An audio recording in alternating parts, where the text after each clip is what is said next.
Friday than we have coming your way. The biggest playoff weekend of all time will be the place to get you ready for it. It's Greeny, starting 10 a.m. Eastern on ESPN Radio and ESPN+.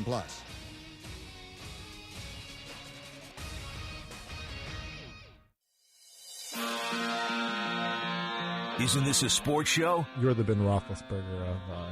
I don't want to be the Ben Roethlisberger of anything. Sports radio Twitter? Just blocking people out here? Almost entirely. People who have never even heard of you just will go to your account and say, yeah, he's blocking something. Could I so be who's Antonio Brown here? Also Josh? That's what I thought the answer was going to be. This is Almost Entirely Sports with Joshua Brisco. Am I also Le'Veon Bell? Probably. Yeah. Can I also be Mike Tomlin? It's also me that's barely holding it all together in a fragile ecosystem. Yeah, it is just the 2018 Pittsburgh Steelers. All inside it. Is Rudy James Conner, or is that also you? Take the show with you by listening on the Sports Radio 810 mobile app at 810WHB.com or by searching for Almost Entirely Sports wherever you get your podcasts. Huzzah! I'm not an idiot yet. You just weren't me saying huzzah, I'm not an idiot yet? Yes. That feels right. This is Almost Entirely Sports on Sports Radio 810 WHB.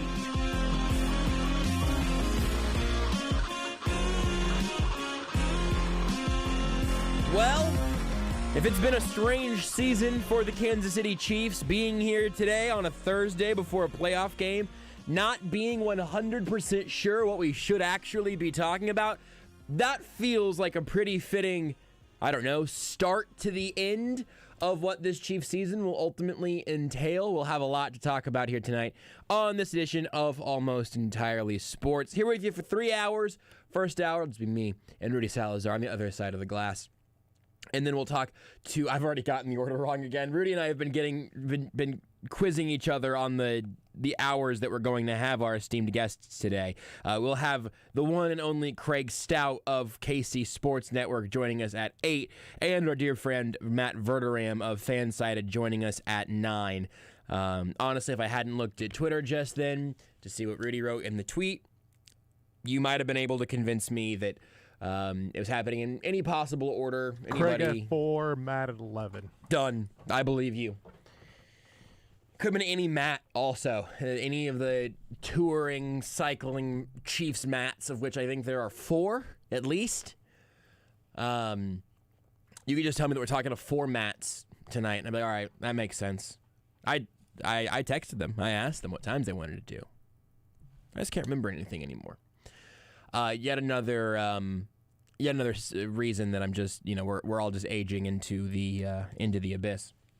But there's also a lot going on around the entire NFL right now. David Culley was let go a little bit after 2 o'clock today. The Texans made that move, making him a one-and-done head coach, despite the fact that he did exactly what you could have hoped him to do in that particular situation. But the gang over there will, make another hire, and they'll figure it out, and they'll trade Deshaun Watson, and hopefully for David Culley. There are some different numbers going around, because one report said that really only 2 years of it were really guaranteed. I think it was Pelissero tweeted out around 6-ish that he was getting, I think it was 22 total over essentially the 3 years. Yeah, and I think that, the one of the earlier reports was, so Pelissero says they owe David Culley another $17 million over the next 3 years. So, that's what it is, on top of, I think, the 5 that he was making this year. Obviously, I hope that's what ends up coming of that for him, is that he was just a bleep eater there for a year and got a healthy payday for it. Being a sacrificial lamb is it's not fair for David Culley, right? And here's the thing, he to a degree kind of knew what he was stepping into, right? Sure. To a degree, he knew that this was that he was viewed as a potential just a 1 year stopgap. Mm-hmm. It also makes you wonder, you couldn't have gotten a 1 year stopgap for a little bit. Let's just say those numbers are true. You couldn't have worked out a cheaper deal. Anyways, David Culley kind of knew what he was stepping into to a degree, but also probably thought, he would probably felt some reassurance that this was more than just a 1 year plan, right? That if he did well, if he gave them a reason to keep him around, that he would. he gave them I mean, again, they were not a good team, but they were a competitive team. Like that, there was a little bit of the Detroit Lions right there, right, where like they were not the worst team in the NFL. They were competitive. They didn't seem like they wwere all over their coach. Yeah, right. And he gets fired. But I will say, good job, David Coley. Because like that's the thing. At least get the bag on your way out. You're gonna get like David Coley just made in a year, basically. I mean, definitely more than he's made it. Probably more than he's made in his entire life. I don't know. I don't know exactly what he was making as various position coaches. And I think even special teams coordinator. Yeah. So like, there's a good paycheck. Mm-hmm. So it's a lot of money. But he might have just like made on the life money. of this deal from 1 year. I think you're right. Essentially from 6 months or 8 months of work. However long he was from the day he was hired to the day he was fired. Just made a lot of money. I don't think that David Coley himself would want to be looked at with pity today necessarily. No. I don't think that you should. I do think it's a microcosm of several larger issues, but this is one stat that I thought was striking. If you're right now going, yeah, David Coley got fired, but that team was 4-13 and they weren't very good, and I don't actually think David Coley was going to be a good head coach long term there anyway, right? If you said that, I'd be like, yeah, I mean, I didn't necessarily think that hire was going to go anywhere when it happened. I just figured that, good for him to get an opportunity. And I will say also, I think this looks today much worse for the Houston Texans than it does for David Coley. I think this is much more of a red flag that the Texans have shot up out of their own humph, and much more so than it's a red flag that David Coley got fired after a year. There were reports that he wouldn't make changes with his offensive staff, whatever. That came out a long time after that news came out today. Felt to me like somebody with the Texans being like, hey, well, also, he wasn't perfect. But here's something that Ed Werder tweeted out earlier that I thought was just a good framing of this. If you are one to not be too concerned about David Coley, whatever, at least hear this out. The Texans went 4-12 last season with Deshaun Watson leading the NFL in passing. In David Coley's first and only season as head coach, they went 4-13 without Deshaun Watson taking a single snap. They added one game and also added one loss. But man, is that what you want to point out as a gigantic failure?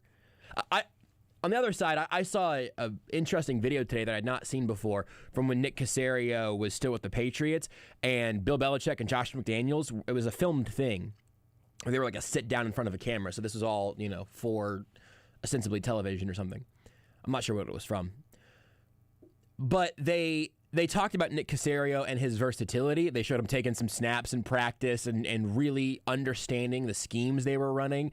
And Belichick gave what I would call elation of praise. Belichick was elated to talk about how much he loved Nick Caserio on a Bill Belichick publicly speaking scale. He seems like he might work out. Everything else going on around the whole Houston entire enterprise, ownership, and then like the chaplain that ended up being way too high on the power pyramid or on the org chart kind of weirdly, and Jack Easterby, all very weird. Firing David Coley after 1 year, not a good look. But Nick Caserio could work out. Now there's also Nick Caserio saying that philosophical differences with David Coley over the long-term direction of the program. That's a summary from Pro Football Talk. You should be on that page before everybody takes the jobs, right? Like, don't partner with someone that you have philosophical differences with in terms of the long-term direction of the program. But anyway, again, that's all stuff where I think it just looks worse for the Texans than it does for David Coley. And again, the stuff that is a microcosm there, I think is probably more interesting in this specific situation. I think this specific situation you can largely summarize by saying the Texans have been dysfunctional.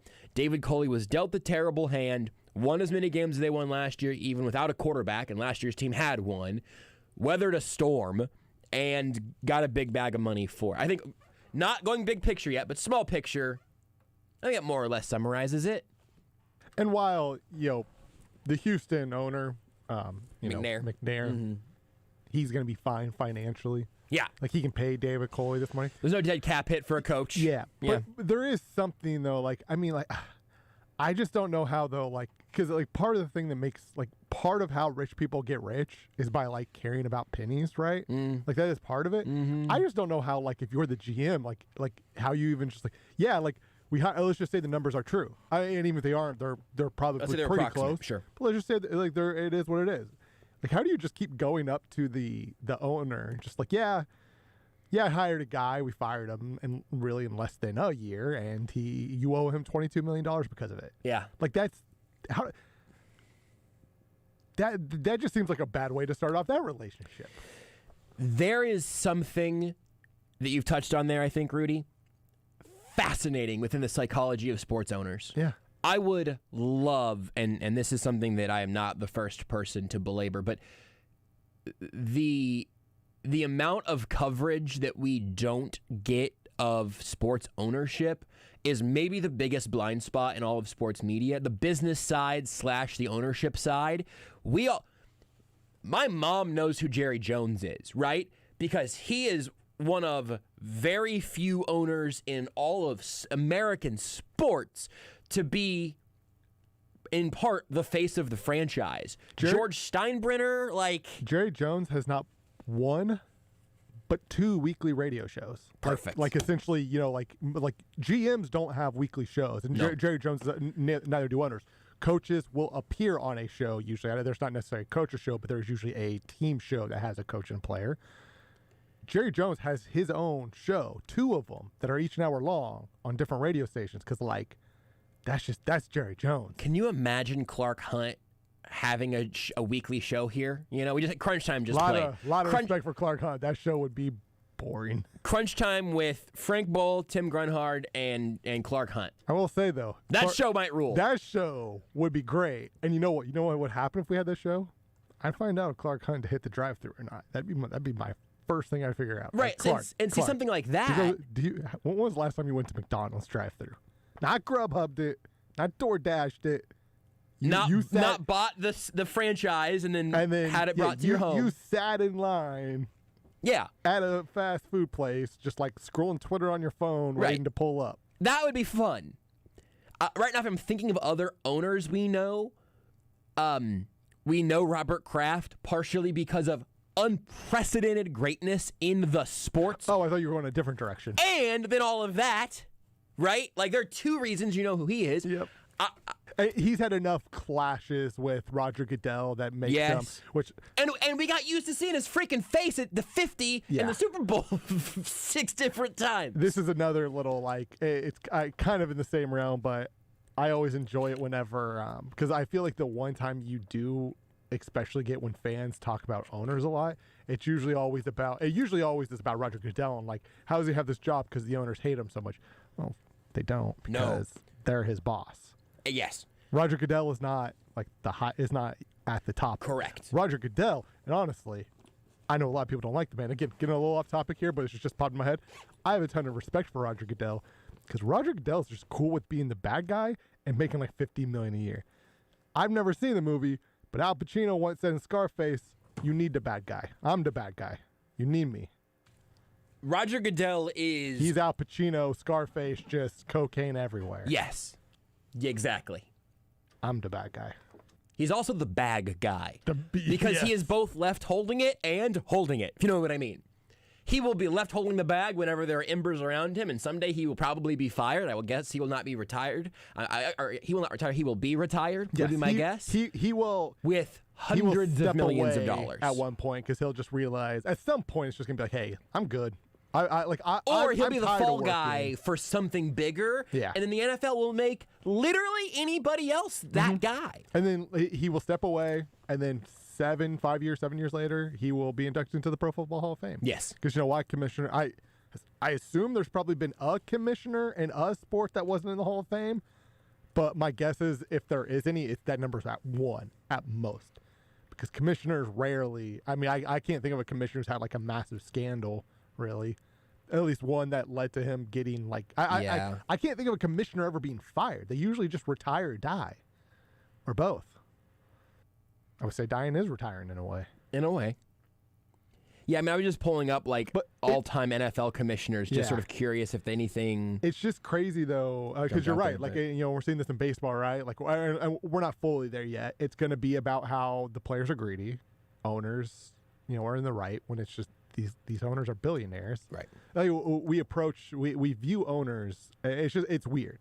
And they don't get covered in the way that they probably should. And well, right. So everything's weird. To that point, you listening right now might probably know the owners of your local team. You might know a few owners if you're listening to sports talk radio right now. You probably heard the names of most NFL team owners, right? Like if somebody said the word Jim Irsay, you'd be like, oh yeah, that's like that name probably. Right. But the NFL, I think, is the only sport like that, really. And even with those guys, again, and it's just because the NFL is this massive conglomerate. Usually when they are in the spotlight, they would rather not be, though. And they most certainly don't typically have 2 radio shows every week. The only owners I can really think of off the top of my head that actively want to be in the spotlight, and I'm talking about main owners, because you can find minority owners. Sure. Like Will Ferrell's is an owner of LAFC. He wants to be in the spotlight because that's his job, right? Mm-hmm. But main owners, the only 2 I can really think of off the top of my head who want to be in the spotlight is Jerry Jones and Mark Cuban. Maybe Jim Irsay to a degree. I was going to say Steve Ballmer to a degree. There's probably a couple names you're not thinking of, and that largely is beside the point. Some of those guys, I would say, maybe it's more of they're fine with being in the spotlight as much as I think Jerry Jones and Mark Cuban actively seek it out. Yes. Ballmer probably, I don't follow. I think he's just more comfortable with it as much, and not maybe so much seeks it out. But that's a fine line there, right? The Heat, I would say the Heat owners are kind of who I don't remember. I just know they're brothers, kind of the same way. Part of that was they had LeBron James and it's Miami, and right. But yeah, there's not a lot of owners that want to be in the limelight. I just think, and again, we could go back and forth naming owners who we've heard of, but I'm curious how many of them you really would believe a lot about, and that number is outrageously small. And so whenever you have stuff like what's happening around the league right now with the head coach hirings and firings, you'll get a statement. You might even get a press conference. But so often, we don't know where that money is coming from. We don't know how these teams are spending their money outside of the capped stuff. And then you get a report every once in a while about how every billionaire with a sports team is using it for a tax break. And that story comes up once every 2 or 3 years, and we all go, wow, that seems wild. Should we do something about that? And then someone's like, I don't know, fantasy football, and then we move on. I assume Mark Davis isn't, because it just feels like he would forget to do that. Check the box if you want a massive tax break because you're on a sports team, and he probably just forgot to. That feels right. And I also do feel like he's the most likely of NFL owners to do that himself. Yeah. I'm not going to pay someone to do it. He's absolutely filing his own taxes, and then every now and then hops on the TurboTax app to go talk to one of those specialists, and he's like, hey. Yeah. He's definitely on TurboTax, and at the end it just shows that he owes $3 million or something, and all the rest of the owners are taking money out of my pocket. Literally, I've watched Jerry Jones walk into the studio, punch Josh in the face, grab his wallet. When he saw he didn't have any cash, he grabbed his, I almost said ibuprofen. That's not what it is. No. You're why am I drawing them? I'm not gonna help you. I hate when this. You know when this happens, when the words you want just escapes all the time from you. All the time. But you were so confident on this bit that I would like for you to remember the word insulin. Insulin. Dang it. I was gonna call it your diabetes stuff. That's fine. I used to carry a bag. Could not remember the I word all of a sudden. I was like, my brain is just shutting down. What's your blood sugar? I can check it. Like your liver dead. Pancreas. Same thing. Nope. Insulin and ibuprofen. It's in your body there pancreas somewhere. And liver, both really different. But here we are anyway. All of the ownership stuff there was a spinoff of you can pay to fix some of these problems, but also you have to eventually hire well and then hire good people with all of this money that you're sitting on, which is one of the things that I do think is kind of interesting about all of that, where You can spend money into competence, but you can't necessarily make yourself better at hiring and your decision making and everything. Again, you can certainly in the big picture. You might not be able to get the advantage over other NFL owners though, and I think that's all kind of interesting. The other spinoff on that is that with David Coley and Brian Flores both being fired, the NFL currently has one black head coach in it, in a league that's approximately 70% black. And I believe 3 minorities overall. Robert Saleh is Lebanese. Ron Rivera is he Mexican American, I believe? So there's some there. Yeah, I can't. We had this conversation last year, and it was like 3. It's 1 black and 3 minority in total, I believe. I think that's right. Unless I'm forgetting somebody else, but I believe those are the 3. And there are 1,000 different ways that you could slice that, and there will be people who are better at it than I will be. So I would encourage you to seek out some of that more qualified commentary, perhaps. One thing that I thought about earlier, though, because I was thinking about, like, all right, we're going to talk about this, at least some. It is sort of on a very sort of gallows humor sort of level. There's something very funny to me about the idea of someone objecting right now and being like, but there's only one black head coach, but it's just how it is. It's a meritocracy. What is that voice? I don't know. Patrick Mahomes. What I thought. Not who I was trying to do there. I figured it wasn't, but that's just kind of what it sounded like. I just want to throw it out there. Patrick, if you're listening, know you're a big fan. Josh was not making an impression of you. Not a Patrick Mahomes impression. He's just bad at making impressions unless it's Bill Clinton. Or Pennywise the Clown. Yeah. And that had a little Pennywise in there, I think. But one thing that's sort of, the thing that's sort of not ha-ha funny, but sort of like funny, is the idea of someone genuinely making the case to me that 29 of the best head football coaches at the professional level in the world just all happen to be white. It's just this crazy coincidence that no one needs to look into.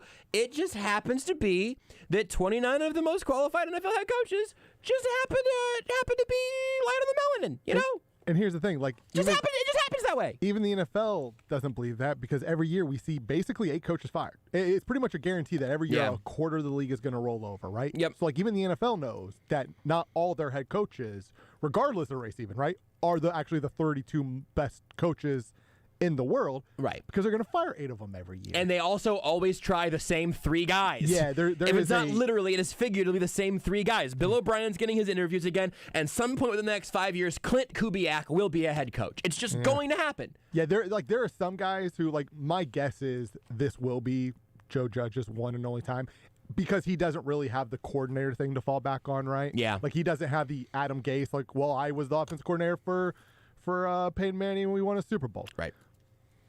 But basically all these other guys are going. Now, I will say this. I'm saying this, but I'm going to talk myself actually into Joe Judge getting another chance. He will get another chance if he goes to Alabama.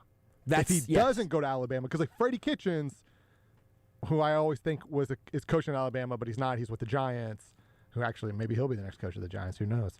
But he's from Alabama. Freddie Kitchens feels like he will be on the Bama staff next year, and he'll do his whole rehab thing. Point being, if you're fired and you don't really have the, hey, I was a big-time coordinator, like Matt Nagy and Doug Peterson are going to continue getting looks because they have the Chiefs offensive coordinator thing to fall back on. It's a shame Eric Bieniemy doesn't have that. I know, it really is ridiculous. It is if you don't have really the coordinator thing to fall back on, you go to Alabama, that's how you get a head coach job. And it's not even always the first. It's not. Very rarely do I roll my eyes at the first hire. Joe Judge, we all rolled our eyes the first time. That one was...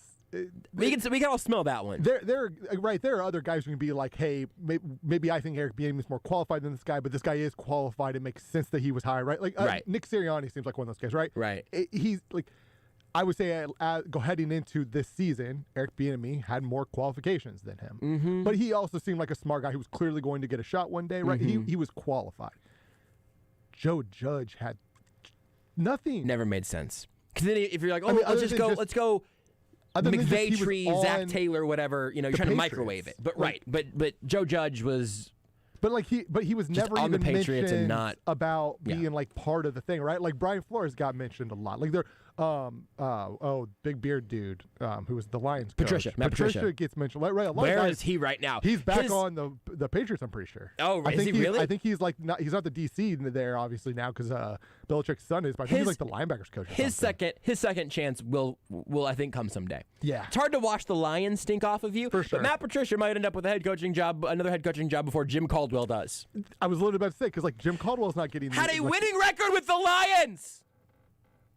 Now look, did he seem like a very quiet, kind of boring conversation? Yeah, he did. He had a winning record with the Detroit Lions.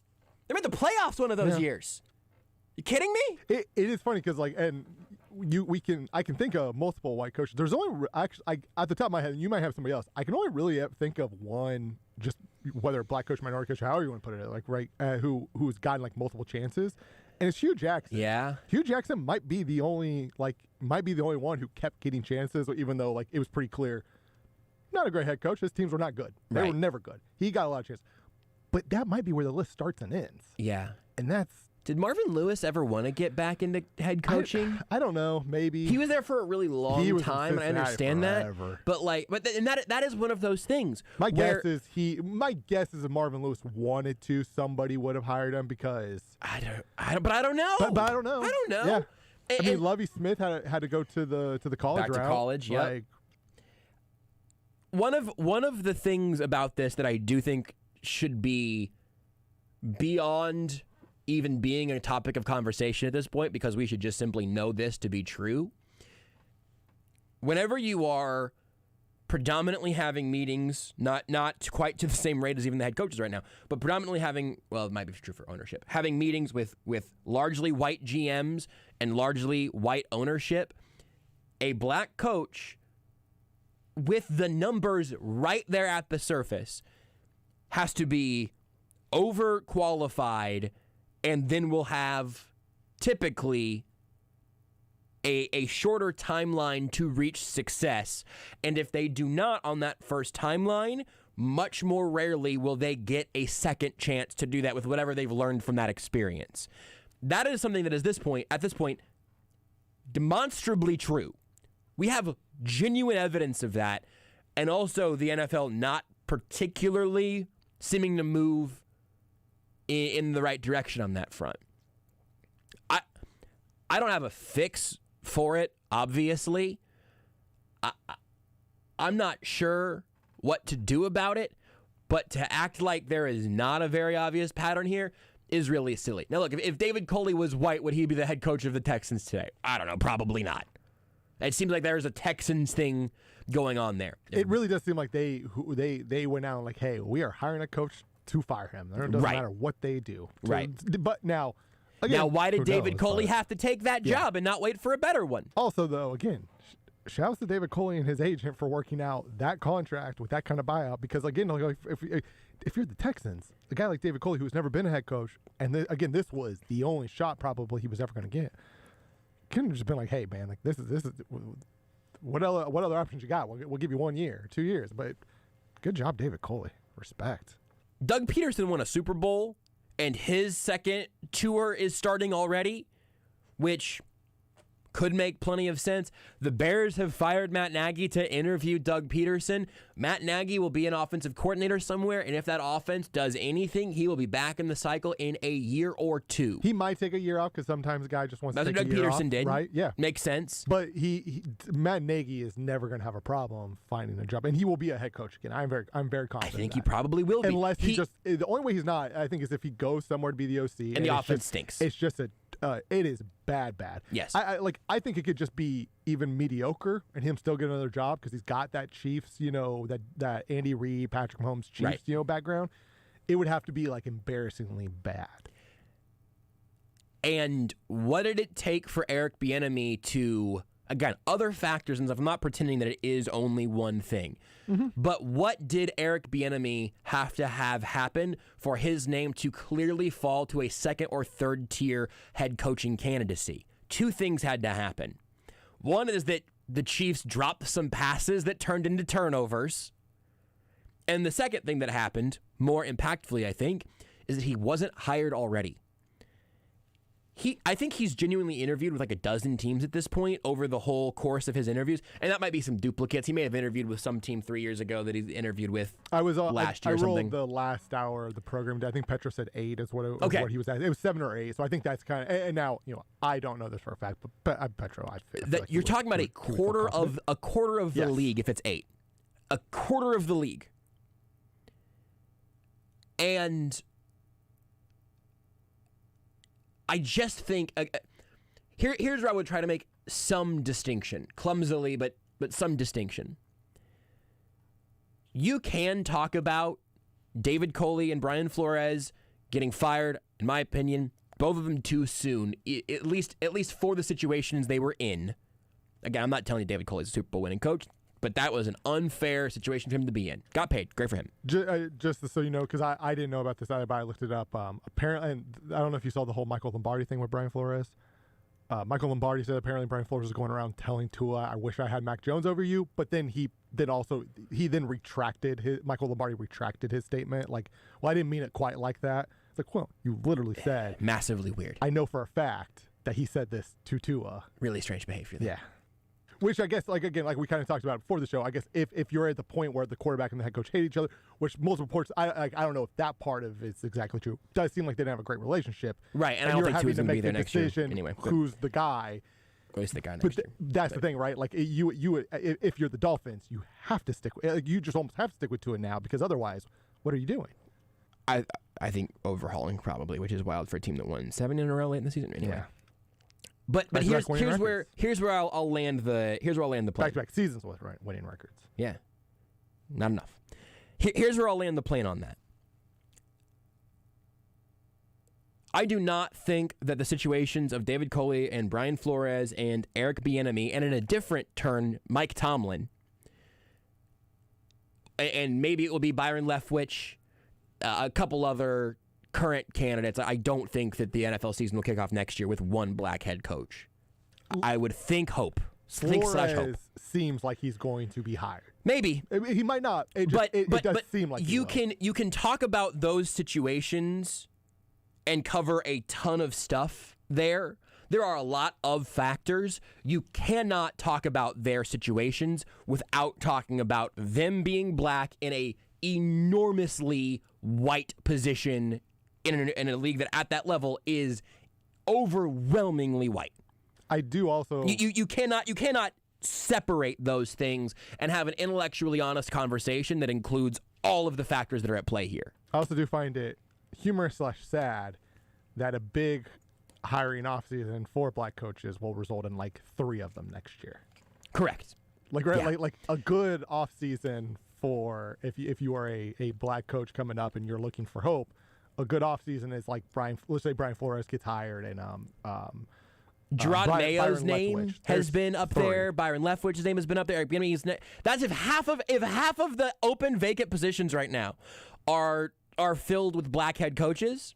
That would be a huge win because I don't know if that's ever happened. Because you'd get up to 5. I don't know if one off in a league of 32. I assume no offseason there have ever been 4 black coaches hired. I would assume. I could be wrong, but I would assume that's probably the case. I would imagine. And again, if you want to stretch it out, just minority coaches in general, I don't think there's probably ever been 4 minority coaches hired in one offseason. Maybe I'm arguing with a voice in my head that doesn't really exist in the Twitch chat or whatever. So again, maybe I'm arguing against a scarecrow, a straw man of some sort. But it's also the thing that there was. I'll get my facts right on this.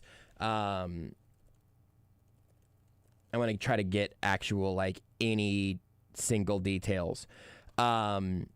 Rachel Balkovec is going to be the first woman to manage a team in an affiliated baseball league in the minors with the Yankee system. Somebody tweeted out this point. Say if you want to understand where we're at in this conversation, the first ever female manager of a minor league baseball team. Again, I'm stealing this thought from someone else.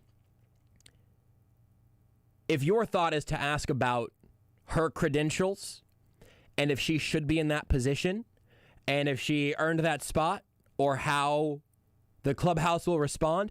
Ask yourself if you have ever done that for any other minor league manager in the history of you caring about baseball. And if the only person that you apply that kind of scrutiny to is to the first woman to end up in that spot, the problem isn't with her or with baseball. It might be.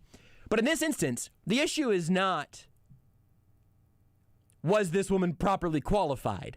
And generally speaking, to be a minority breaking through any sort of barrier, you have to be majorly overly qualified. That's what I was going to say. Probably overqualified. You almost have to be. But if you are applying that level of scrutiny to a minor league baseball manager that you have never applied to any other minor league baseball manager in the history of you caring about sports, that's pretty damn telling. And I would like to think that we're at a point right now where we can acknowledge that is a truth of minorities in positions of leadership and positions of leadership in sports, as general or as specific as you'd like to make it.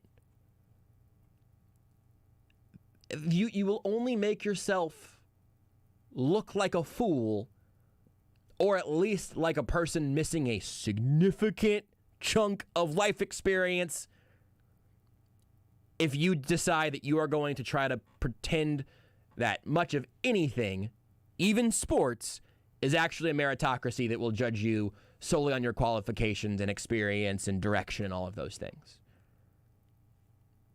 That is also a luxury that most minorities in all of these circumstances are not allowed to assume.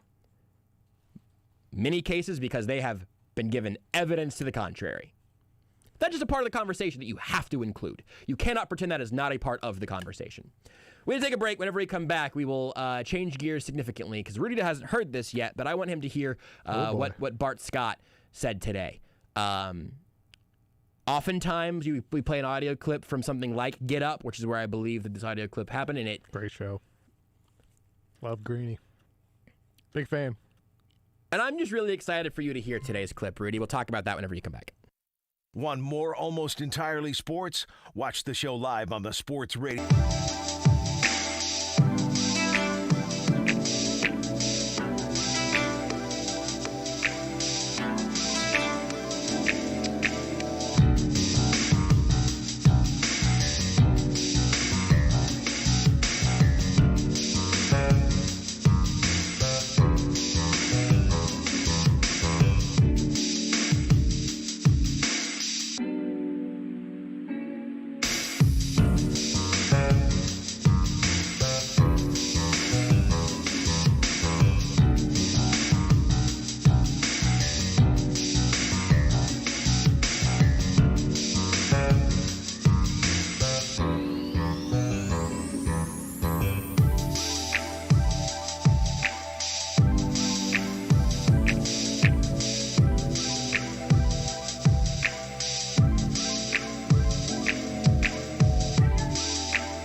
Sports with Joshua Brisco. Beetlejuice. On Sports Radio 810 WHB. Wow, the censorship continues. Rudy's just throwing us all off. I pulled the wrong fader down. I was pulling down. I thought I was pulling down cart 1, but suspicious. You know what? Hey, restart. No, that's okay. No, it's fine. It's funnier this way. No, please. This is almost it's entirely sports before. with Joshua Brisco. Beetlejuice. No, that's weird. I think that's just the liner's broken. That doesn't seem right. It feels like someone may have gotten in and corrupted our files. Real quick, I'm going to repeat myself on this, but it's what I wish better for humanity at the moment, and then we'll talk about my favorite story of the day. Plenty of Chiefs Steelers today also.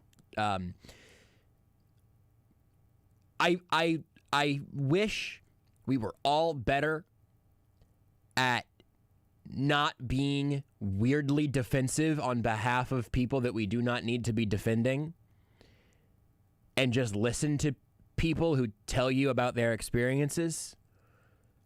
Because not everything has to be wildly hyperbolic. Because again,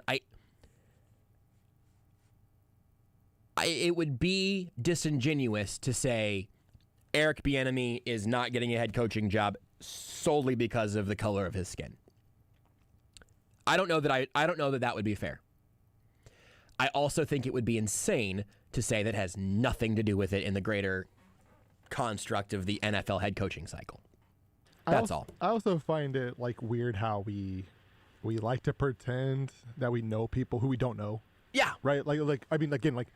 I'll use Patrick Mahomes as an example because he seems like a really good dude who has nothing in his pet, right? Or nothing is out there. Why don't you just use Deshaun Watson? Because we don't have to be hype. We don't have to play the I wasn't doing the game. I wasn't doing that. I was just more. No, that's all right. I don't know. But Deshaun Watson, I think, will probably work on your plan. But I think we do know who Deshaun Watson we do now. is. Yeah. We do now. Yeah. I was going a former version of Deshaun Watson. That's a good point. That's a good point, right? Deshaun Watson had it all, right? The national title game. It was just, hey, this. I remember stories after the flooding in Texas of him literally just going up to the cafeteria workers, right, and paying essentially giving them money to pay for all their damages to fix everything right to get their lives back on. That's amazing. Seemed like literally the perfect quarterback that you would want, right? Great guy, obviously amazingly talented. And then it turns out he was just best case scenario, he's a big old creep. Yeah, in the most ideal still world of it's just that minimal pain and suffering.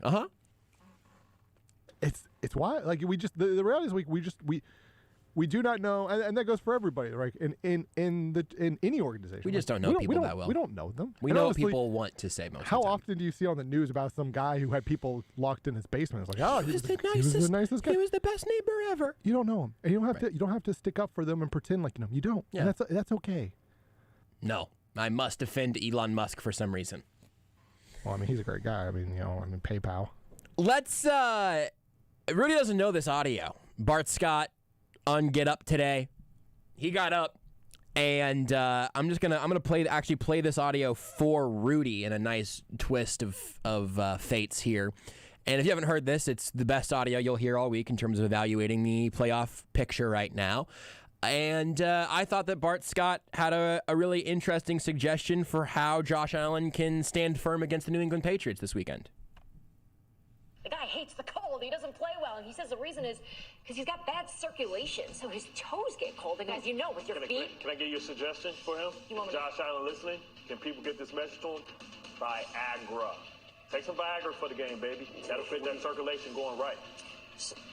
I don't know how to move off of that. I don't have any medical background, so I don't really have a response to that. But you play, so I don't have a medical background. A lot of us take Viagra, right? Because Viagra opens up the blood vessels.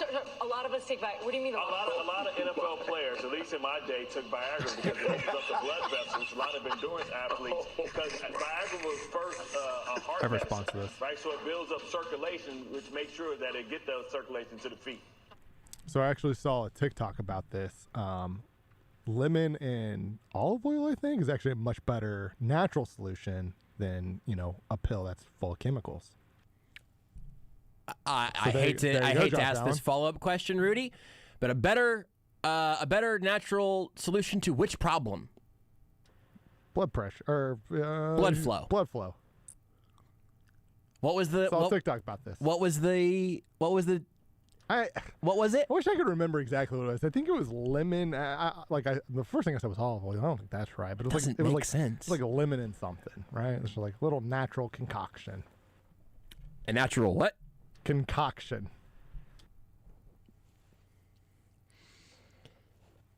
I mean, look. I said this on the Zone earlier today. I'll reuse a joke. I don't care. I'm not above that. Josh Allen against the Patriots, we all know this, will be hard to bring down in the pocket. Sorry. We know that. That is obviously a part of Josh Allen's game. And I do think that several people have tweeted that would probably show up on a PED test. Which, to be fair, seems unfair. Definitely. Look, it's not that the NFL doesn't need to be checking on those types of performance-enhancing drugs. If you need to enhance your performance, you handle your business, as a wise man once said. Like, was it Manuel Ocho? Yeah, I think it was Emmanuel, not Sam. But Manuel Ocho. They really need to be focused more on the marijuana because that's the biggest performance-enhancing drug for an athlete. Yes, that was Emmanuel Ocho who did say that. Yep. Yeah. Biggest. Yeah. PED. Yeah, more than effing horse steroids, probably. It's not really a PED. That's not for a human. It's natural. It's for a horse. I just wanted to make sure that everyone got to hear that audio and that suggestion. And look, I mean, like I said, it was originally a heart medication, so why can't it be used for blood flow to keep your toes warm? I guess. I don't know. It's very good. Jason did point out that, what if that game goes into overtime and lasts longer than 4 hours? Or what if it doesn't? Well, in theory, I mean, if it goes longer than 4 hours, he could still feeling the effects of it because they do put the warning, contact the doctor, and he's going to have plenty of them on the sidelines. So it's not like you have to go far. That's true. So maybe you just tough it out for 4 hours and 15 minutes, and then you go get the help you need. This tweet didn't get enough love. I'm kind of mad about it. But I was listening to a Spotify curated playlist driving home from here the first time today. And the song All Me by Drake featuring 2 Chainz and Big Sean came on. Haven't listened to that song in a while. I was listening to it. And there's a lyric from 2 Chainz. He says, "From the A to Toronto, we let the metal go off. And my bleep so hard, it make the metal detector go off." And I just thought it was cool to begin to piece together what the Bart Scott pregame playlist is like. Because I would love, I'll tell you what, if Twitch chat or any of our viewer chat or people on Twitter would like to go ahead and continue, I might go ahead and tweet this out also. Go ahead and let me know what you think belongs in the Bart Scott playlist. Hard in the paint. I think there's a lot of good options there. I think everyone should just try to, keep in mind what you think might get him in the right headspace. Was that a pun? I'll never tell. Ice Pyro said Viagra is used in very high altitudes to help against oxygen deprivation, which is interesting. Is New England a high altitude? I think it's going to be very, very cold. I don't know if it's necessarily high altitude. But I mean, that Patriots defense is so suffocating. You're a little oxygen deprived. We've been making jokes about this all day because it's hilarious, objectively. But I do have some, I would say, procedural questions. Because I don't know if that's a medication that you can necessarily pick and choose where it helps circulate, right? I don't. If you concentrate hard enough.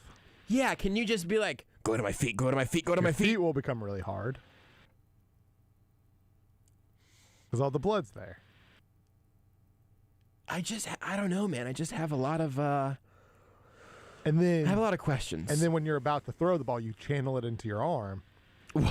About 10 more yards on that pass. Interesting. Yeah. You just got to channel it into the area of the body that you want. That feels like a superpower at that point. Something like a Mr. Fantastic thing there somewhere. I'm not sure.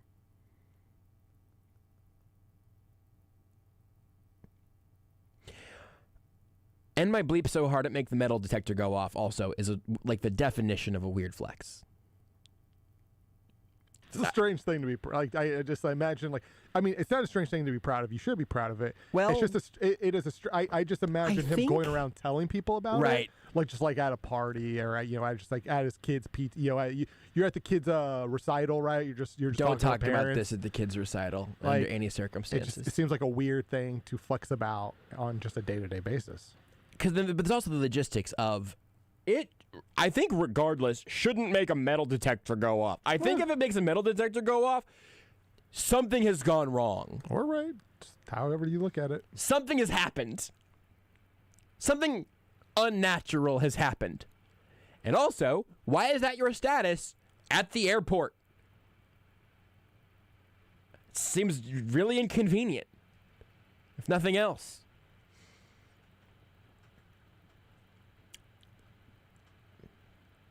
Anyway, I hope Josh Allen's able to stand tall against the Patriots. I will be rooting for the Bills regardless.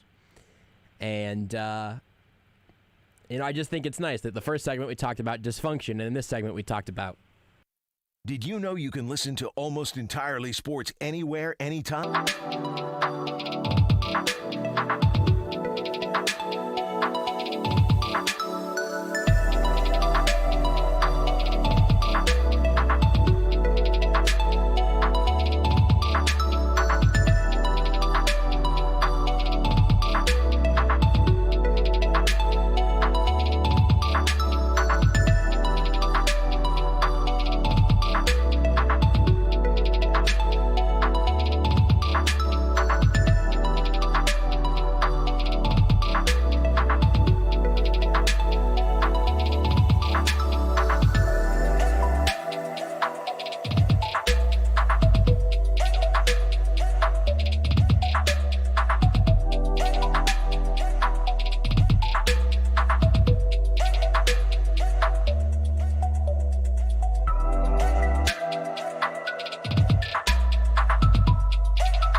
KCCool.com. That's keepkccool.com today.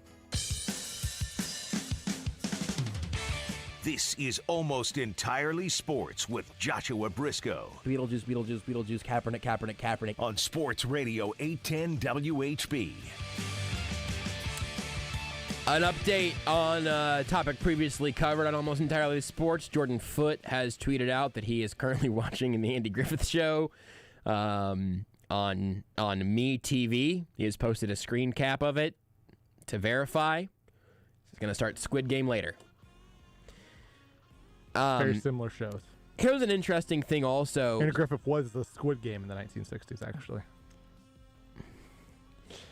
On Twitter here noted that there's two black offensive coordinators in football right now, being Eric Bieniemy and Byron Leftwich.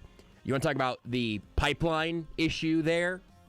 Because Albert Breer tweeted earlier, strong list of black head coaching candidates this year. Flores, Raheem Morris, Todd Bowles, Leslie Frazier, Gerard Mayo, D'Amico Ryans. That is a list of defensive coaches, which is also where black coaches typically have an easier time rising up as opposed to being offensive coordinators, where Eric Bieniemy and Byron Leftwich are the extreme outliers. It's probably all a big coincidence. You guys are right. Probably nothing to see there. Maybe we should look into that. Chiefs Steelers talk next. You are listening to Almost Entirely Sports with Joshua Brisco.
Shaneco.com.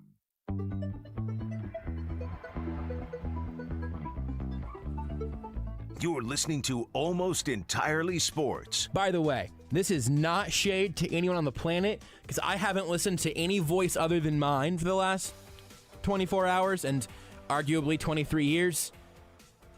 But if you start any Chiefs conversation today, I don't care if it's a radio show or a podcast or a conversation with your friends, if you start any conversation about the Chiefs today with, man, I don't know about that defense, you have to go with Joshua Brisco. You have to launch yourself into another hemisphere. You have to jump on Patrick Mahomes' hand and let him fling you to the sun, which he can do. On Sports Radio 810 WHB. I really enjoy the liners of the early days of Patrick Mahomes. The defense was bad. The offense was magical. He was throwing footballs to the moon. What a time it was. Which does that Rams game? I sure do. Boy, that was a game. I sure do. It's like remembering a lot better if they won that game, but that was still that was a fun game. Honestly, at this point, the result does nothing for me. Yeah, I just remember it like it was the first time that we all collectively did crack together. Remember when Jared Goff was elite? He had his moment. I think twice you've I think kindly nudged me away from talking about hard drugs for comedic value again. Which also reminds me of the old days in ESPN Kansas City. At one point we had a tracker for how many days in a row we joked about cocaine. I don't know how that happened or why that happened or why that it just did, you know? Not everything can be explained. Some things just happen. I also don't know. I'm going to go back to the Chiefs defense thing as instead of the more recent thing that I just said as a joke, as I introduce the one and only Craig Stout. You can follow him on Twitter at BarleyHop. You can, of course, read his work all across, read and hear and watch his work all across KC Sports Network. There's the Substack at kcsn.substack.com, and then the KC Sports Network YouTube has all of the videos, including the KC Laboratory podcast with Craig and Kent and Matt Lane. I think that's the majority of the things. I every time I plug KCSN now, Craig, I do have PTSD from the time that I broke the news that you guys were going to start selling T-shirts, and so I start getting skittish around my third item. Yeah, well, that's what happens when you leave me in with my required cocaine introduction. That I had you guys go ahead and do every time that I come on now. So I really appreciate that you led with that. So yeah, really, really good start so far. Yeah, it really is, and it sounds like your phone might be on crack also, so that might be an even better. No, it's perfect, man. It's perfect that a phone connection and terrestrial radio has not been able to solve a problem fixed by Zoom, but we haven't. I'm gonna put Craig on hold really quick. Rudy, why don't you want to call him back and try a little reconnect there? It just got kind of crunchy and warbly, and I figured that the play might be. I'll let you handle. He's still on hold, I think. The play might be to just go ahead and try to solve that before it ends up being an issue in the middle of this. Will give it. Here's the real gem of this is it will give us a fresh start on talking to Craig about literally anything else. We've really gotten into a bad habit, and I say we and mean I, but I've gotten into a bad habit lately. I think of bringing people in at difficult entry levels. You know what I mean? We make Jordan wait 5 minutes before he's allowed to speak. Craig just got a cocaine joke intro. That's not fair. And so by the time that we are now reconnected as we are, it's win-win because Craig gets a better introduction and we probably end up with a better connection there. Let's find out, Craig. Here, hold on. New intro. Craig Stout of KC Sports Network. You already know where all those places are because I just said them. And this intro has nothing to do with any jokes about drugs. Damn it! See, did it again. Okay, listen. I know it's hard. I know every time you think about me, your mind immediately goes to hard drugs. Yeah. That's obviously the easiest way to go. You think of this guy that typically comes on your show and sings R&B songs to you for no good reason whatsoever, talks about the Chiefs defense, like my mind immediately goes to, amphetamines of some kind. So I get it. I totally get it. Yeah, I'm not sure that I do, but I appreciate feeling understood. That's a nice feeling, even if it's filled with, a bunch of well-intentioned lies. So I've said this multiple times already, Craig, and to the point that I'm just hoping that someone will eventually be able to give me an answer that makes me feel like it's playoff time. But last week was weird because it was a weird finale. Like, it was week 18. It was against the Broncos. It kind of mattered, but maybe didn't. It was on a Saturday, and the Chiefs seemed kind of sleepy. Well, now we're here in the wild card round, an unfamiliar place for Patrick Mahomes to be. And they're getting ready to face a team that they just beat the brakes off of like 3 weeks ago. So tell me how I'm supposed to feel right now. I think you're supposed to feel confident. Ben Roethlisberger told you to feel confident, so I think that you should definitely feel confident. No, it's weird. It's really weird. The whole Week 18 element of it is tough, whether it's, to the forefront of your consciousness or not. Like, it's in my subconscious for sure. It's like, no, we're supposed to be the playoffs now. Like, this is playoff time, and it's not yet. So that whole thing, the Chiefs kind of sleepwalking through that game a little bit against a team that had nothing to play for, and realistically, the Chiefs didn't have a ton to play for either. So it was rough. You were trying to get out without any injuries, and now, you get the Steelers. Like, if this was the Chargers, man, the conversation this week would be completely different. Like, it would be, let's light this thing on fire. Here comes the playoffs. We're ready to go. Now it just kind of feels like, and this is from a fan perspective, not the player perspective, certainly, but from a fan perspective, it's like, man, like, let's just get through this one, don't get hurt, and go on to the next game. And that may not be fair to the Steelers, but my goodness, this team just put a shellacking on them 3 weeks ago without Travis Kelce and Tyreek Hill. So I can't see it going a whole lot of other ways. Well, that's the thing. It's like I think that all of that is also earned. Like, and you're right. This is not the conversation we're having is not the exact same one going on within the confines of Arrowhead right now. There might be a conversation about, hey, don't you be sleepwalking through this because there's no margin for error here. You lose the grip on this game and it's all over. But out on the outside, where what we think about the game isn't going to actually influence how it goes, I can't help but think that this is a matchup between a really good football team and a not very good football team. Could you build any sort of argument to the contrary right now? Sure. I could try and build an argument to the contrary. T.J. Watt is a game-changing player. Absolutely is. Arguably the defensive player of the year. I certainly would vote him as such. I think he has the chance to take over this game. I think he has the potential to wreck the Chiefs' offense almost single-handedly, like we've seen some teams do in the past. I think if we go back to the Super Bowl against the 49ers, you saw a guy like Nick Bosa almost single-handedly wreck the Chiefs' offense for 3 quarters. That's not to say that that's exactly going to happen with T.J. Watt, but he could. Minka Fitzpatrick is a game-changing player in that secondary. Cameron Hayward is a very, very good player as well. So that defense is good. And then on the offensive side of the ball, they are going to run a lot of heavy personnel. They're going to run a lot of – it depends on if Najee Harris is actually healthy or not, but if he is healthy enough to play, they're going to run him and feed him the ball a lot. And they're going to throw to these big-bodied receivers on the outside. These are things that we've seen the Chiefs defense struggle with. So it's not unheard of to think that this could be a game, to think that the Steelers could give the Chiefs their best chance. But honestly, I just – the Chiefs are going to have to do a lot of things wrong and repeatedly wrong, I think, for realistically to be something that's not going to be, a 2-score game at least. Yeah.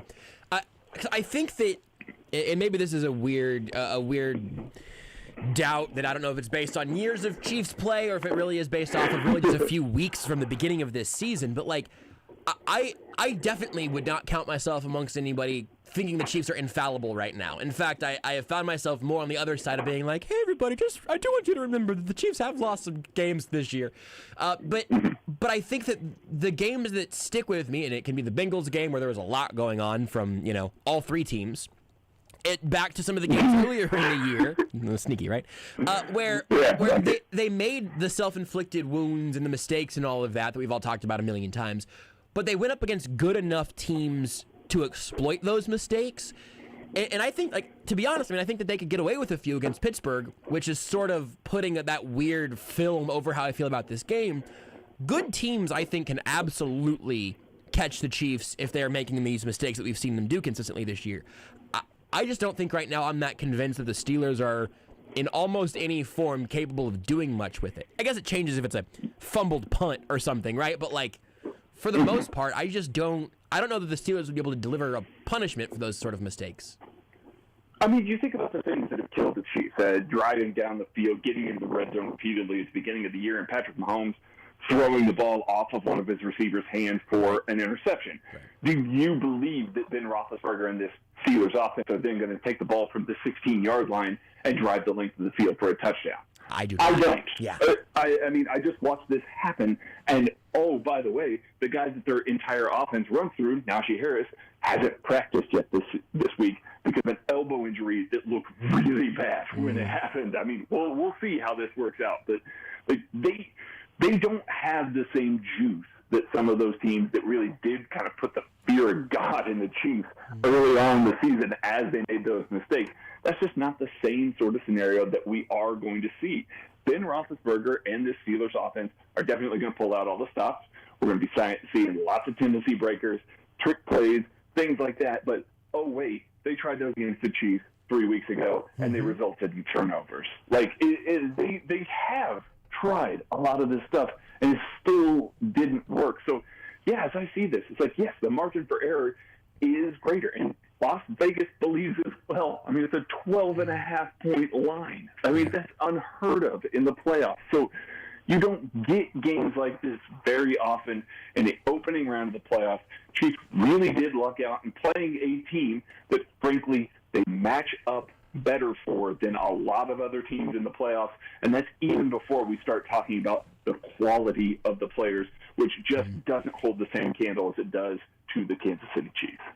So you've written about the defense more broadly, and obviously, if any of this becomes specifically relevant to the Steelers, I'd love to hear the connection. But some of this stuff is a little more broad about the rest of the playoffs, and you have this two-part piece up on KCSN right now, up on the Substack, kcsn.substack.com, looking at the Chiefs' defenses, some make-or-break sort of things. And one of the things you've looked at is a guy that has become a star of this week in the conversations because he's about to play his third revenge game in 5 weeks, I think, with the Chargers, Steelers, and the Steelers again.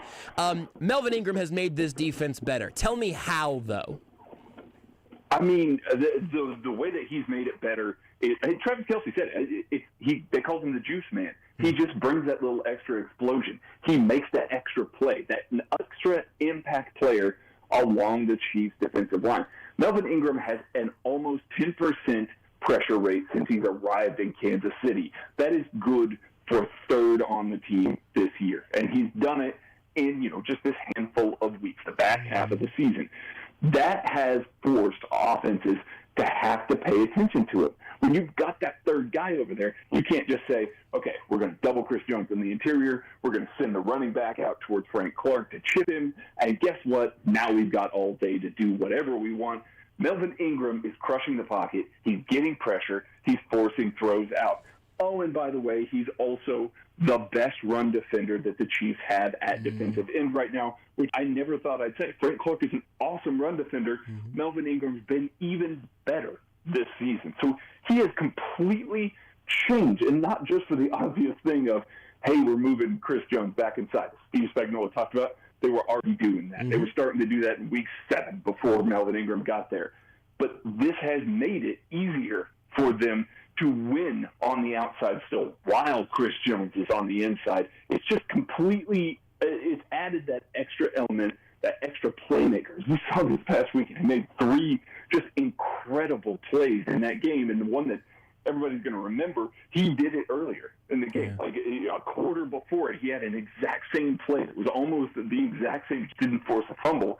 You just see that happen often enough, that extra little juice, that extra little impact. It just makes so much of a difference on a defense that relies on these negative plays to get into those passing downs. And Steve Spagnuolo can get into his coverages and get into his blitz schemes and everything like that. Like, that's where Melvin Ingram has made the biggest difference, winning on those early downs and just allowing the Chiefs to not have an easy way to beat their defensive line right now. I don't know how much of this you think is directly correlated. I mean, I know a little bit because of the story, but I'm doing the radio show. I don't know how much of this you would like to tell us is correlated to Melvin Ingram's arrival, and how much of it is health and where this team is at talent-wise and everything. But I love the stat line of since Melvin Ingram's arrival in Week 9, the Chiefs have 5 defensive linemen with a 10% or better pressure rate. You mentioned that Ingram is just above that mark. Chris Jones is way over it. Frank Clark's well over it. Alex Okafor, Tershawn Wharton there as well. Also making the note that they only had 3 players over that line last year, being Jones and Clark and Taco Charlton, and he came on a small sample size there. But with that unit as a whole, I mean, what are you seeing? Make that Week 9 cutoff the difference there. What is playing into that, and how sustainable is it going to be for the next maybe several weeks? I mean, I do think that it is sustainable. Now, obviously, those guys that we're talking about on the front line, you know, Frank Clark, Chris Jones, Melvin Ingram, those 3 guys are going to get the bulk of the rest. But it meant that because guys like Frank Clark and Melvin Ingram played with so much power, I mean, you see how often they're able to get into the chest of the offensive tackle. They're able to collapse the pocket. They beat up these offensive linemen. They really do. Chris Jones does as well. Not trying to absolve them, but then all of a sudden you get the second line in there. You get Alex Okafor, Mike Dana, Turk Wharton, you know, Derek Nottie even a little bit on the interior as he's rushing the passer. And those guys now get these guys that are tired, they're worn out, and they're able to feast in some of these obvious passing situations. Mm-hmm. Alex Okafor is a technician. He is really good with his hands. And when you come across a tackle that is now playing a little slower because he's tired and he's sore and he's beat up, Alex Okafor can come in and win just that little half second earlier to get that pressure, to get that sack. Turk Wharton wins in similar ways to Chris Jones. He's just a smaller guy. He's not quite as powerful. He's not quite as physical, but he is slippery.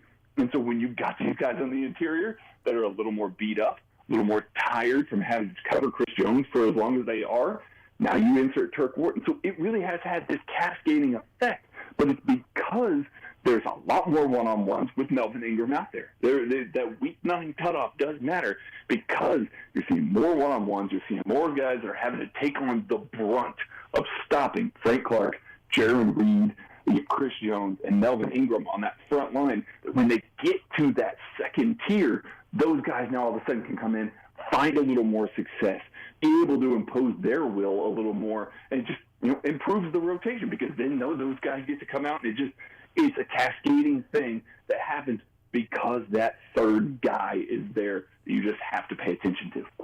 I don't want to just go down bullet points your list and make you do an audiobook for everybody now. People can go read it again at kcsn.substack.com. But the last takeaway in part 1 I think is super interesting, but it does build off of the 2 things prior to it. You talk about this team and their base packages, and then also how good they've been in a not so positive way, and then how good they are in obvious passing downs. But what that ultimately means for them not being very successful in early down situations. I think this is super interesting.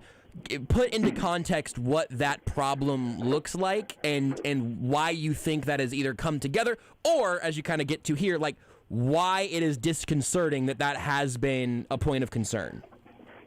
I mean, the Chiefs have allowed 6.3 yards per play on first down in the 2021 season. That's an average of 6.3. That means the opposition is already in an and short situation on second down on average. That's problematic. Mm-hmm. That is a full yard more than any Spagnuolo year. Oh, and by the way, they're allowing 6.1 on second down as well. So those first 2 downs, they're regularly allowing first down conversions. Yeah. This team... It's just bad, man. It's just so bad. It's just bad. It's so bad. They don't get to third down very often, and when they are in third down, guess what? They're one of the league's best teams. They are in the top 10 in third down conversion rate on defense because of what they're able to do in those situations, even when it is a short situation. Now, a lot of times offenses go for it on fourth down against the Chiefs. That's a different argument here, but the way that this Chiefs defense plays on first and second downs, they just give up so much, and that happens partially because of their base defense, where these linebackers have been repeatedly targeted in the pass game, and they're also not stopping the run particularly well. It's a little bit surprising. They run blitz really well, but if they don't run blitz, a lot of times it's 4 or 5 yard gains. It's down the field a little bit more. And so offenses are able to kind of force more of this run-pass conflict on second down. That's why it's so large. And sometimes on third down, when they're in these 3rd and 2, 3rd and 3 situations, that's not where Spagnuolo's at his best. That's not what this team is built upon. Spagnuolo's scheme is one of these situations where you want him in 3rd and long. He can throw whatever coverage it is that he knows that quarterback is going to be uncomfortable with seeing. He's really good in those situations. And so he can take advantage tendencies. He can take advantage of protection tendencies. He can get pressure a lot more often on 3rd down. It's just not happening regularly. And I think here's the part that you want me to say here. The scary part is this team is built to win on early downs. Yeah. They've got these bigger players, these bigger, slower linebackers. That's not trying to make anybody feel bad, but that's the type of player that they've gone after. These bigger, slower defensive linemen as well. Those are the guys that they put on the field in those, 1st and 2nd down situations, and they're just exploited a little too easily this season. They're not able to come up with the stops that they need, and it just gets them into situations where they don't see 3rd downs from long stretches of the game, and that's where they're at their best. We'll feel like years to talk about draft stuff with you, because those are some long months. Probably less for you guys because you work really hard during it. Around here, it's just like, please, just a crumb of anything football. But so we don't have to do that just yet. But is there a long-term solution to that you would look at? Because I do think it's fascinating. And look, Nick Bolton has played some really good football this year. He's made the Chiefs defense better. Really good. Yes. And I am saying that as someone who, when that draft pick came in, was shocked and not thrilled because they drafted a linebacker in the 2nd round 2 years in a row. They're different linebackers and all that, all of the caveats, right? But it has been a little bit strange to see some of the places where they have invested, and then for this, at least this year, to kind of be the predominant result. And, I don't think Anthony Hitchens is probably here next year and all of that. But do you think that there is something the Chiefs will see that and do differently? Because this doesn't seem like one of those places where you accept you're going to be not very good at one part of the game. To your point of they've kind of built to be better at this than they have been. And that seems like a really unique problem to solve. It really does. And some of that is going to be tendencies. If you've got guys out there on the 2nd level that maybe don't have the same athleticism, like Willie Gay's missed time this season. If you don't have Willie Gay out there, you don't have a ton of athleticism at the 2nd level. It's just the way that this team is built, and offenses have taken advantage of that by throwing at those guys, and it's worked. You've also seen this defense not tackle particularly well on 1st down. So even when they are in situations to make plays, they don't come up with those stops. The tackling thing is just one of those that's always going to be, kind of a looming cloud, as they reduce practice time and all that. So there's only so much you can do with that. But the rest of it is, finding guys that can be a little more versatile, that can play 3 downs rather than having these 1 and 2 down guys that you're investing so much in to try and do that. And then the guys that can play on 3 downs, trusting them to play on all 3 downs. I think we look at a guy like Willie Gay Jr. and we say we want him on the field more because he just has that extra juice. He's got that extra athleticism. He can cover. He can play the run. Let's play him on all 3 downs, and they don't. So, it's one of those where you've got to, and maybe those guys need to earn that rep, earn that time, whatever the case may be, but you've got to get more development out of the guys that can play on all 3 downs, can be that versatile, because offenses are always going to find that little crack, that ability to get the knife in there and split open the defense. You've got to find ways to try and close that back up in a hurry, and if you've got such big tendencies that can't be solved by scheme, and you're having to rely on personnel that maybe can't do some of the things you want them to do, there's always going to be that crack, and you're going to see situations like a season-long average of 6 yards per play on 1st and 2nd downs. That's just something that Steve Spagnuolo certainly does not want this season, and I'm sure he's going to try and figure out ways to stop that next season. It was such a good little visual there of what I think one of the many things that makes football so much fun. Like, and also I think why I'll make this another extended plug for the KCSN Substack and all the work you guys do. Understanding this sport better makes it more fun, I think, because you start seeing it's not just run ball here, throw ball here, it's grunt, grunt, grunt. Sometimes it is that. And it still is that. No, that's always a part of it. That part never really goes away, which also rules. But then there is the, hey, if you give anything to an offense, they're going to work all week to exploit that. And then if you can take that away again, you get the upper hand. But then they'll find out what opens up because of that. I love that, and you guys do a great job of making parts of the game like that more clear over at KCSN. If you want to read about the blitz and why the Chiefs have been so successful with it and what Spags does with it, that's in part 2 up on the Substack. If you want to read about something that I've been terrified of now for a little while, we've seen bite the Chiefs significantly about the vertical shots down the boundary. That is also in part 2 of this story up in the Substack. But if I give the little lean towards those and push you towards the verdict right now, Craig, with a full regular season behind you and a full playoff in front of you, is the Chiefs defense good? Yes, I do think the Chiefs defense is good. And I think that it starts with the defensive line playing at a much higher level than we've seen them play in the Steve Spagnuolo era. And that's what he needs to make this go. And I know I just got done talking about how first downs and they're not staying ahead of the sticks and things like that. It has gotten better with Melvin Ingram. That average has come down a little bit. They've also gotten to third downs a lot more regularly, and they've also used the blitz incredibly well this season. I will wait for you to stop laughing about 3rd and 27. Just go ahead. Just do it. Do it. Yep, there it is. Okay, great. I did a little chuckle. You got me. You did. Yeah. I mean, yeah. No, I know that everybody's going to hang on that, and that's fine. It's warranted. It's everything like that. But by and large, this season, the blitz has been phenomenal. Mm-hmm. And the 4-man rush has been phenomenal. And the corners, even though we're worried about the vertical shots, Charvarius Ward and Rashad Fenton are having the best years of their career on the outside. And when they were playing well there in the middle of the season, they were shutting down Devontae Adams. They were shutting down, CeeDee Lamb. We were seeing them go up against truly elite receivers and eliminating them. Now, whatever was happening the rest of the game, that doesn't matter. They were blanketing those guys. Mm-hmm. That's great.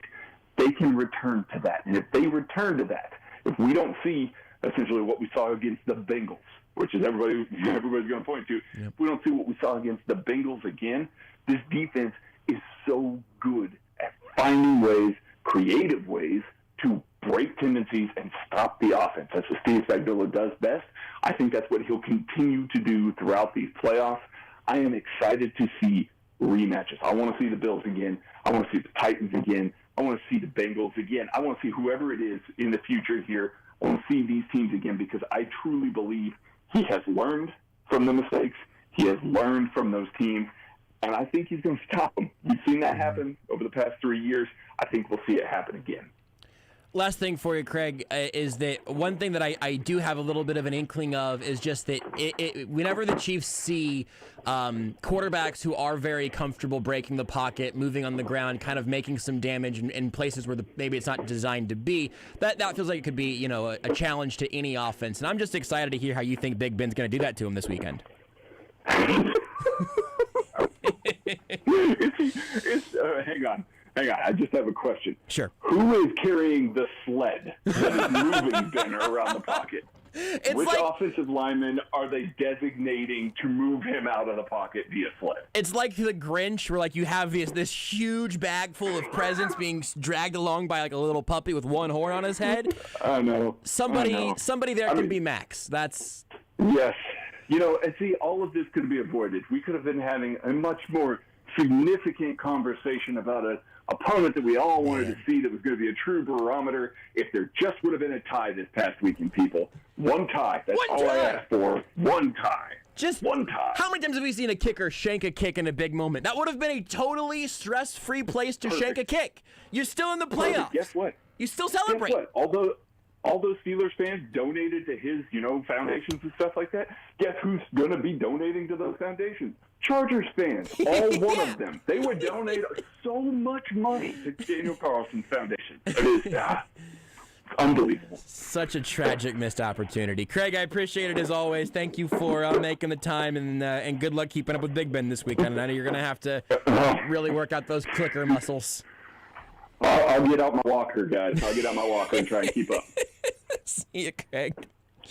It's Craig Stout of KC Sports Network. You can follow him on Twitter at BarleyHop, and you can, of course, read all that work again and all of his pieces that we just talked about right now. There's so much more that we are not able to get to in a radio segment, and also stuff like stats that don't always transfer. They do great video work. You can't get all that through the on-air side. So go check it out at kcsn.substack.com, or if you want the homepage for everything KC Sports Network, kcsportsnetwork.com is the place to go. And I just wonder if somewhere right now in Pittsburgh, if Big Ben's just, on a not even a reclining bike, like an Airdyne, where the handles also move and you've got the big fan in the front for some reason. I think that's what Big Ben's doing for cardio right now. I assume you watched the Monday night game. That last year, the game against the Browns. Or was it Monday night? Yeah, whatever. But it was his last. It was gonna be his last home game. Basically, he threw like 55 passes or whatever it is. That's my dream scenario for this game.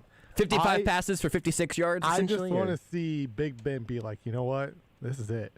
I'm throwing 60 passes. Like, I'm just going to sling it. Now, it was, like, kind of frustrating to, like, see him drop back and sling it out and never throw the ball more than, like, 3 yards down the field. Rudy, the stat. It's so bad. The stat is going to sound made up. I know. It's like I want to guess. I want to see if I can remember. Do you want me to tell you how many attempts? You want to guess the whole stat line? Let me do. Okay, guess the whole stat line. I think he was like roughly, I want to say 26 for 53, 120. Was it 123 yards? I think at one time he had 100. I'm going to bump it up to like 131.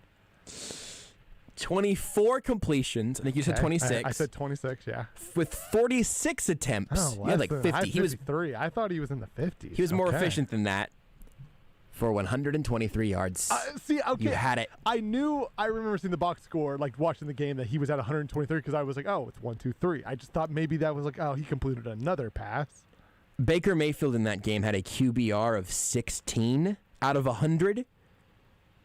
Ben Roethlisberger had a QBR of 13.2. They set a season high for most incompletions in a football game between Baker and Roethlisberger. Is that true? Yes. That's very funny. I was following a Twitter account that was tracking this, which was lovely.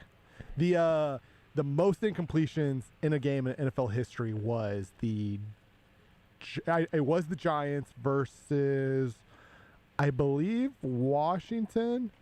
Because it was Eli Manning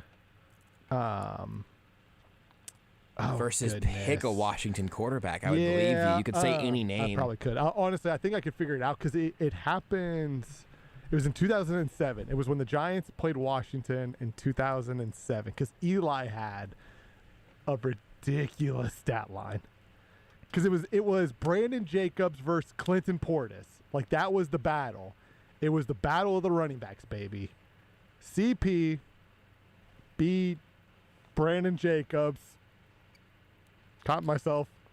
Really disappointed because I could not find the game you were talking about, and I was really excited for you to say Brandon Jacobs' name or initials. Here's my last stat from that game from earlier this year. On those 46 passes, that is good for a 2.7 average per pass attempt from Ben Roethlisberger. That is like a horrendous running game. Do you know how hard it is to average less than 3 yards per pass? I found it.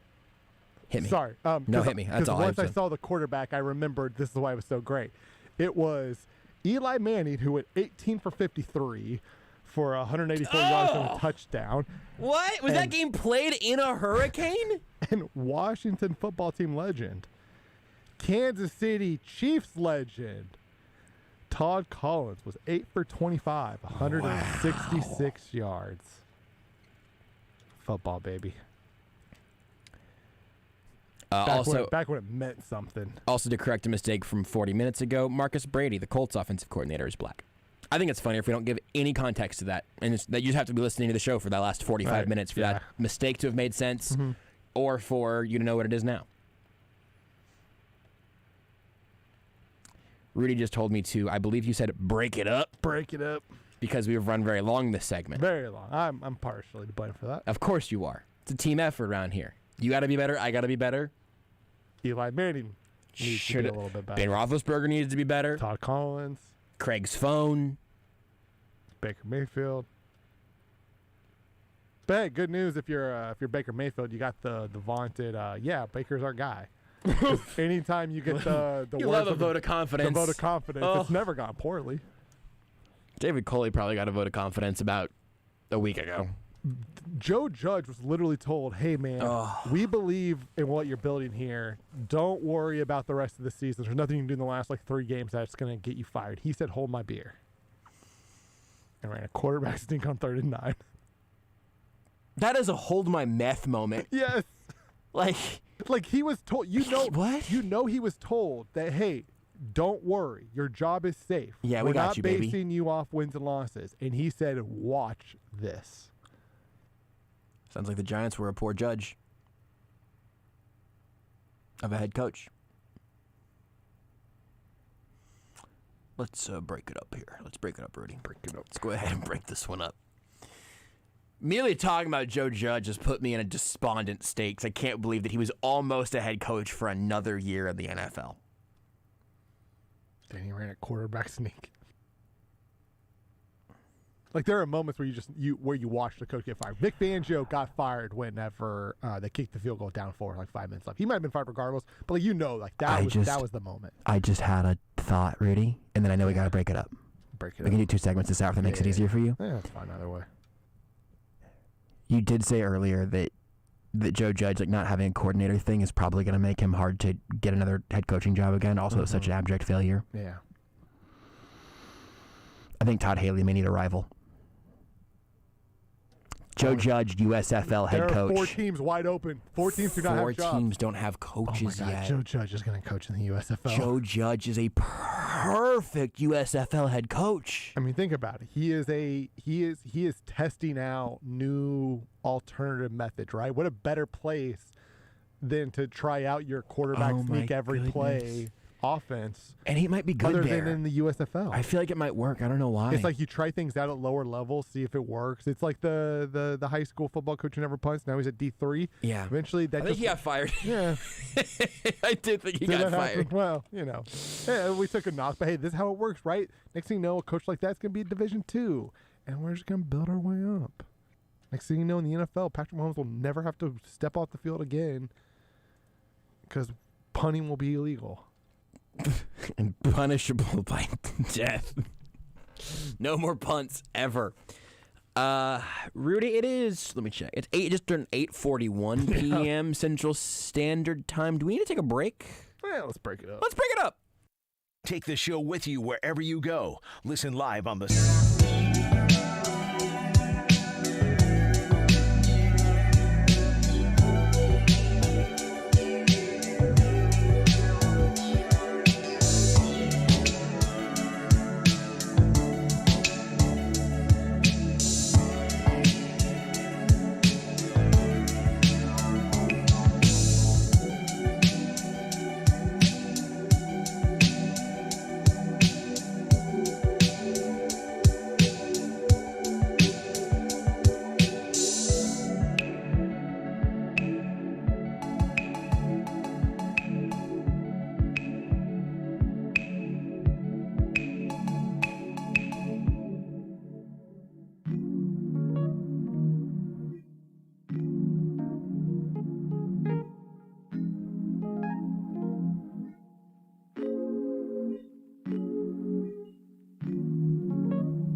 This is Almost Entirely Sports with Joshua Brisco. But that's not where this show makes its money. You guys know that. We make our money talking about the Chiefs. And dunking on people on Twitter. On Sports Radio 810 WHB.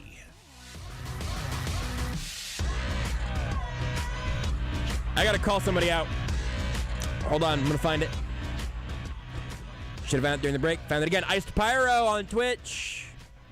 Said we are never gonna get that running back by committee audio, are we? Hey, Iced Pyro. Don't tune out. Now, look. Were we going to get to it today before that comment reminded me of its existence? 90 seconds. What?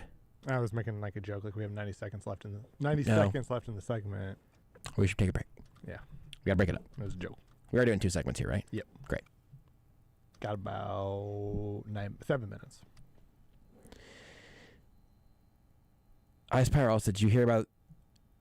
I don't know who that guy is. His name sounds vaguely familiar. Joe Manganiello. I don't think that's how... I think it's Manganiello, but I don't know who that is. Manganiello. Name sounds familiar. Can't place it. Manganiello. If they're a horrible person, I don't know who they are.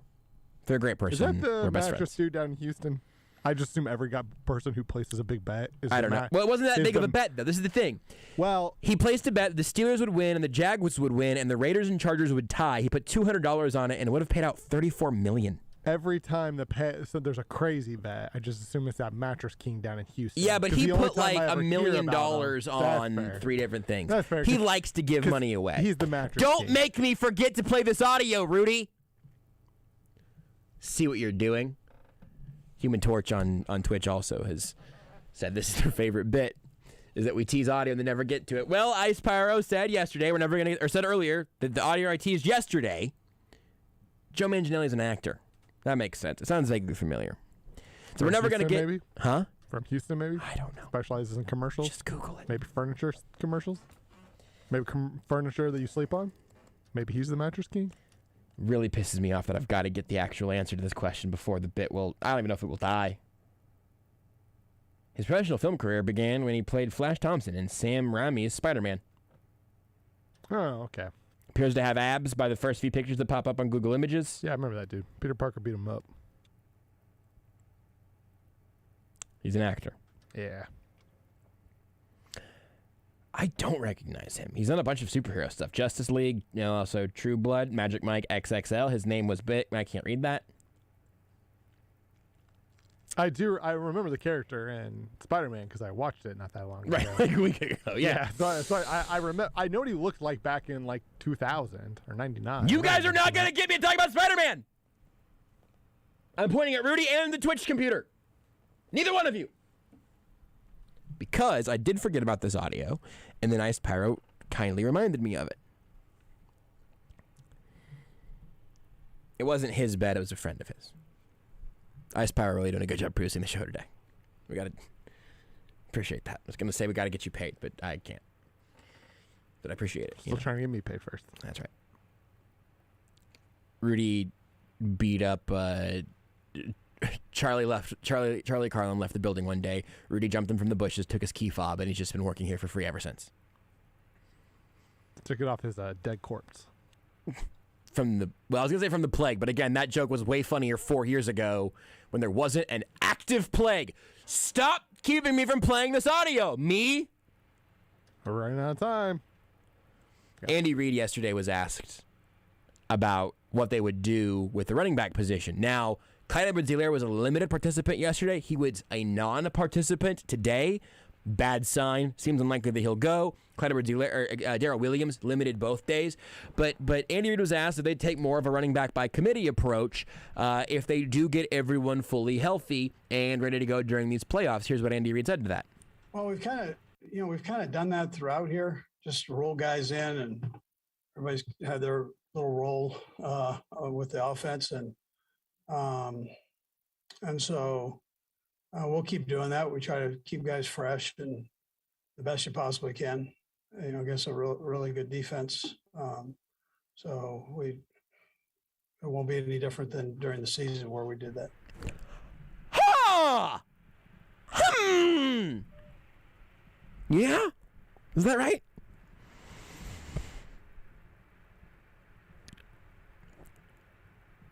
Here's the thing.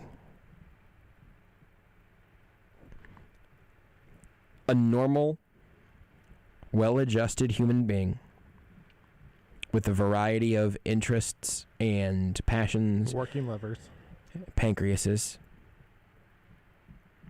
functional internal organs, that person would let this go. That person would not still be genuinely bothered by that audio. I am not that man. I am not that man. I mean, it's not like the Chiefs have ever drafted a running back in the first round, Josh. They have two undrafted running backs on the roster. Yeah. And then a Deebo Samuel, a wide receiver who they let take snaps from back there. Clyde Edwards-Helaire is obviously, I mean, it's not Deebo Samuel, it's Clyde Edwards-Helaire, but he is a wide receiver by trade who just gets some snaps in the backfield. I am not that well adjusted. I want a Deebo Samuel, by the way. I wouldn't mind that. I would take a Deebo Samuel. It'd be one of the few times I would almost be happy to run the football. Just like, let sure, that just something guy weird go. at least. Let that guy run. Part of this has genuinely made me sad over the last couple of years during all the running back discourse. I grew up loving running backs. I mean, we grew up on Priest Holmes and Larry Johnson. We watched Jamal Charles. We greatness. had about a decade of just some of the best running backs in the NFL. And for a while, at least the only consistent thing you could hang your hat on as a Chiefs fan over the course of a decade there. And then even before our time, you had incredible backs before that if we would literally run out the rest of the hour if we just started listing off great running backs this team has had. Mark Stout, Jerry Nightmare. I've actually run out of them. This has been... I genuinely have always loved watching running backs. It is a wonderful position to play from the backyard to high school ball to Madden, whatever. And the only thing, I wish I would have been able to have a time machine to that audio clip before that draft. Because this was always the tremendously most likely scenario for how the Chiefs offense would work, where they would spend a first-round pick on a part-time player, and that part-time player would not significantly move the needle amongst the other guys that would be his peers. I like Clyde Edwards-Helaire. I think he is a good, interesting football player. He's obviously had bad injury luck, and that's not a part of my equation here. I mean, it could be a part of the equation on the positional group, but not for Clyde in particular. He's had some bad luck injuries and awkward falls and stuff. That's not his fault. But it just genuinely kind of bums me out that we have arrived at this place where Andy Reid says the most obvious thing, both about how they will use their running backs from this point forward, how they have used their running backs, how they used it before Clyde Edwards-Helaire was in town. Damian Williams was almost a Super Bowl MVP. Should have been. He was a cast-off. The league has repeated these processes over and over again. I think if Jerick McKinnon would have gotten a ton of work this year, he probably would have had a pretty impressive stat line. And the Chiefs have been really good at finding those guys. You know, I don't know. I don't want to do draft value leading up to a playoff game, but it was just one of those things that caught my ear and then made steam come out of it because I was supposed to be the crazy one during that conversation. And Andy Reid knows. The Chiefs know what they're doing now. It just took them longer to get here than I thought it would. Matt Verderame, next. You're listening to Almost Entirely Sports with Joshua Brisco on Sports Radio.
This is Almost Entirely Sports with Joshua Brisco. My lawyers will be in touch if you continue to slam me as someone who ever is going to Applebee's after dark. On Sports Radio 810 WHB.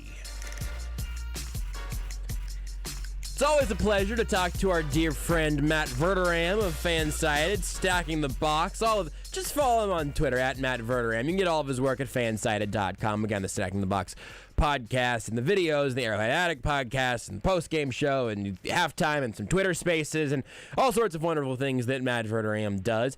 But that's not the thing that really caught my eye as I was making sure I hadn't missed anything from Verderame's Twitter page before I hit the button to bring him on air with us here today. This is the thing that caught my eye, which is Matt tweeting, quote, "My daughter is obsessed with KC Wolf. She's not sure what to make of it, but a big fan." Matt, walk me through what this process has been like as your daughter has found that KC Wolf exists and is apparently all about it. Sure.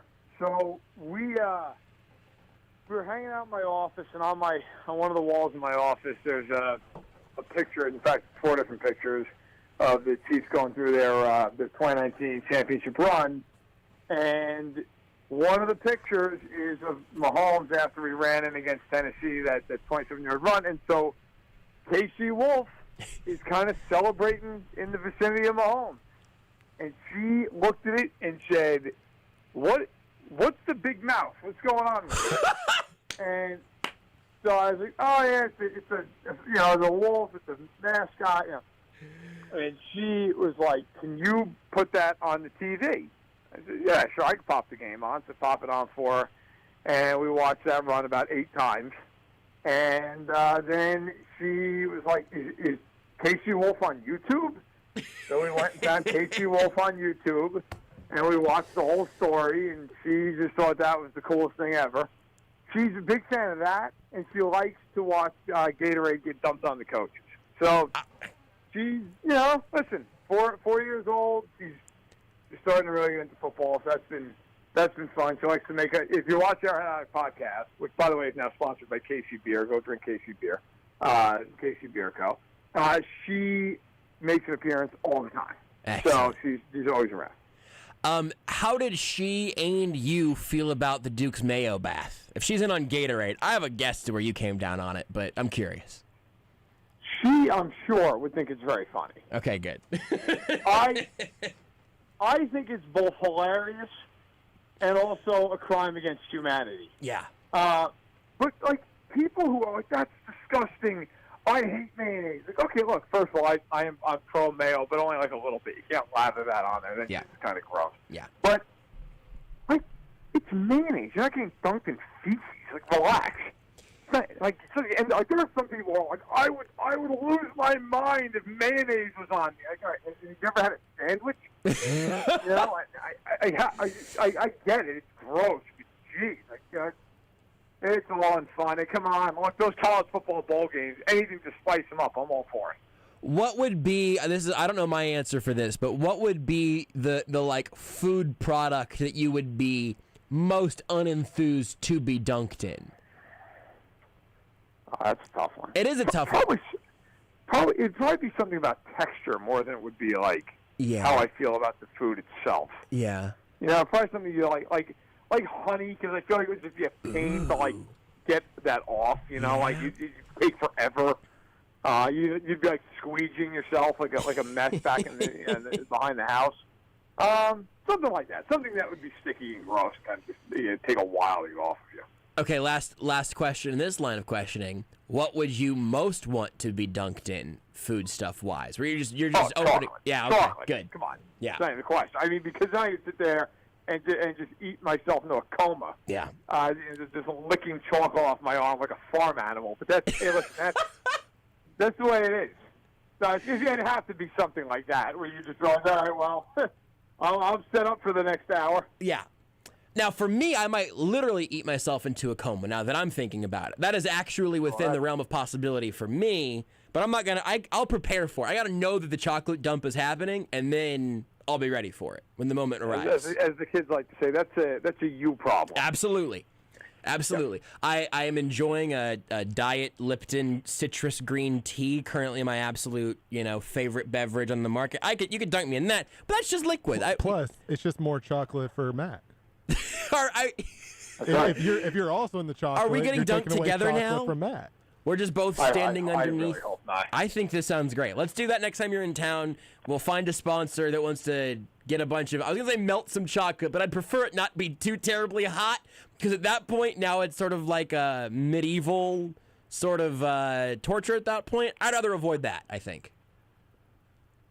You're in, there's football going on this weekend. I get the sense that you're in, though, on that.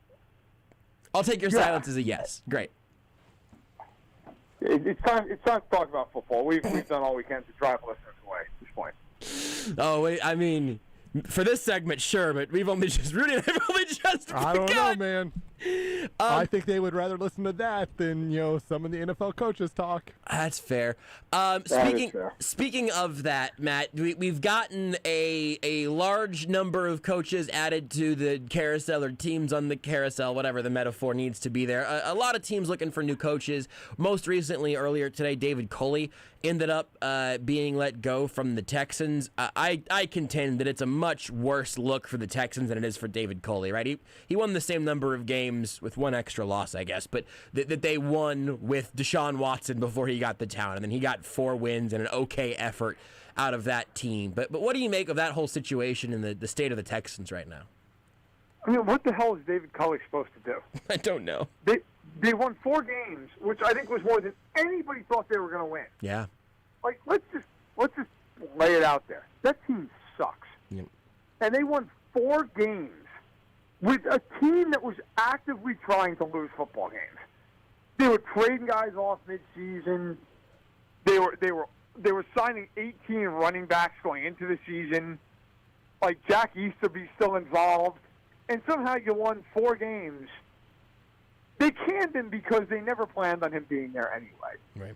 Which, to me then, look, if that's the case, then why hire the guy in the first place? I feel bad for him. Now, at the same point, he's getting a really nice payday because he's owed like $17 million. Mm-hmm. So that's nice. But for me, like, the Texans just continue to be the Texans. I know there's always people out there who already are like, well, they're going to get Brian Flores. Okay. And if Brian Flores goes there and Deshaun Watson still leaves, it's poorly, he still wants to leave. First of all, if you're Brian Flores, why?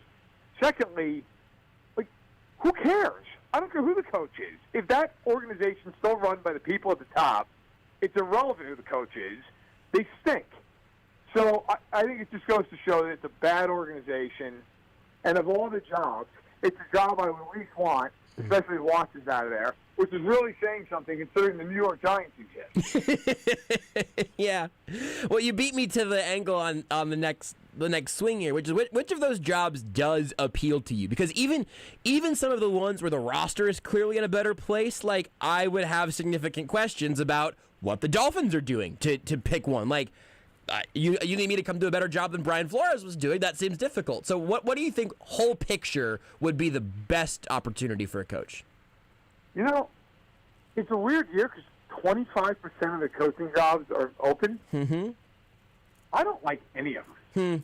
And that's not, no, there are varying degrees of that. Sure.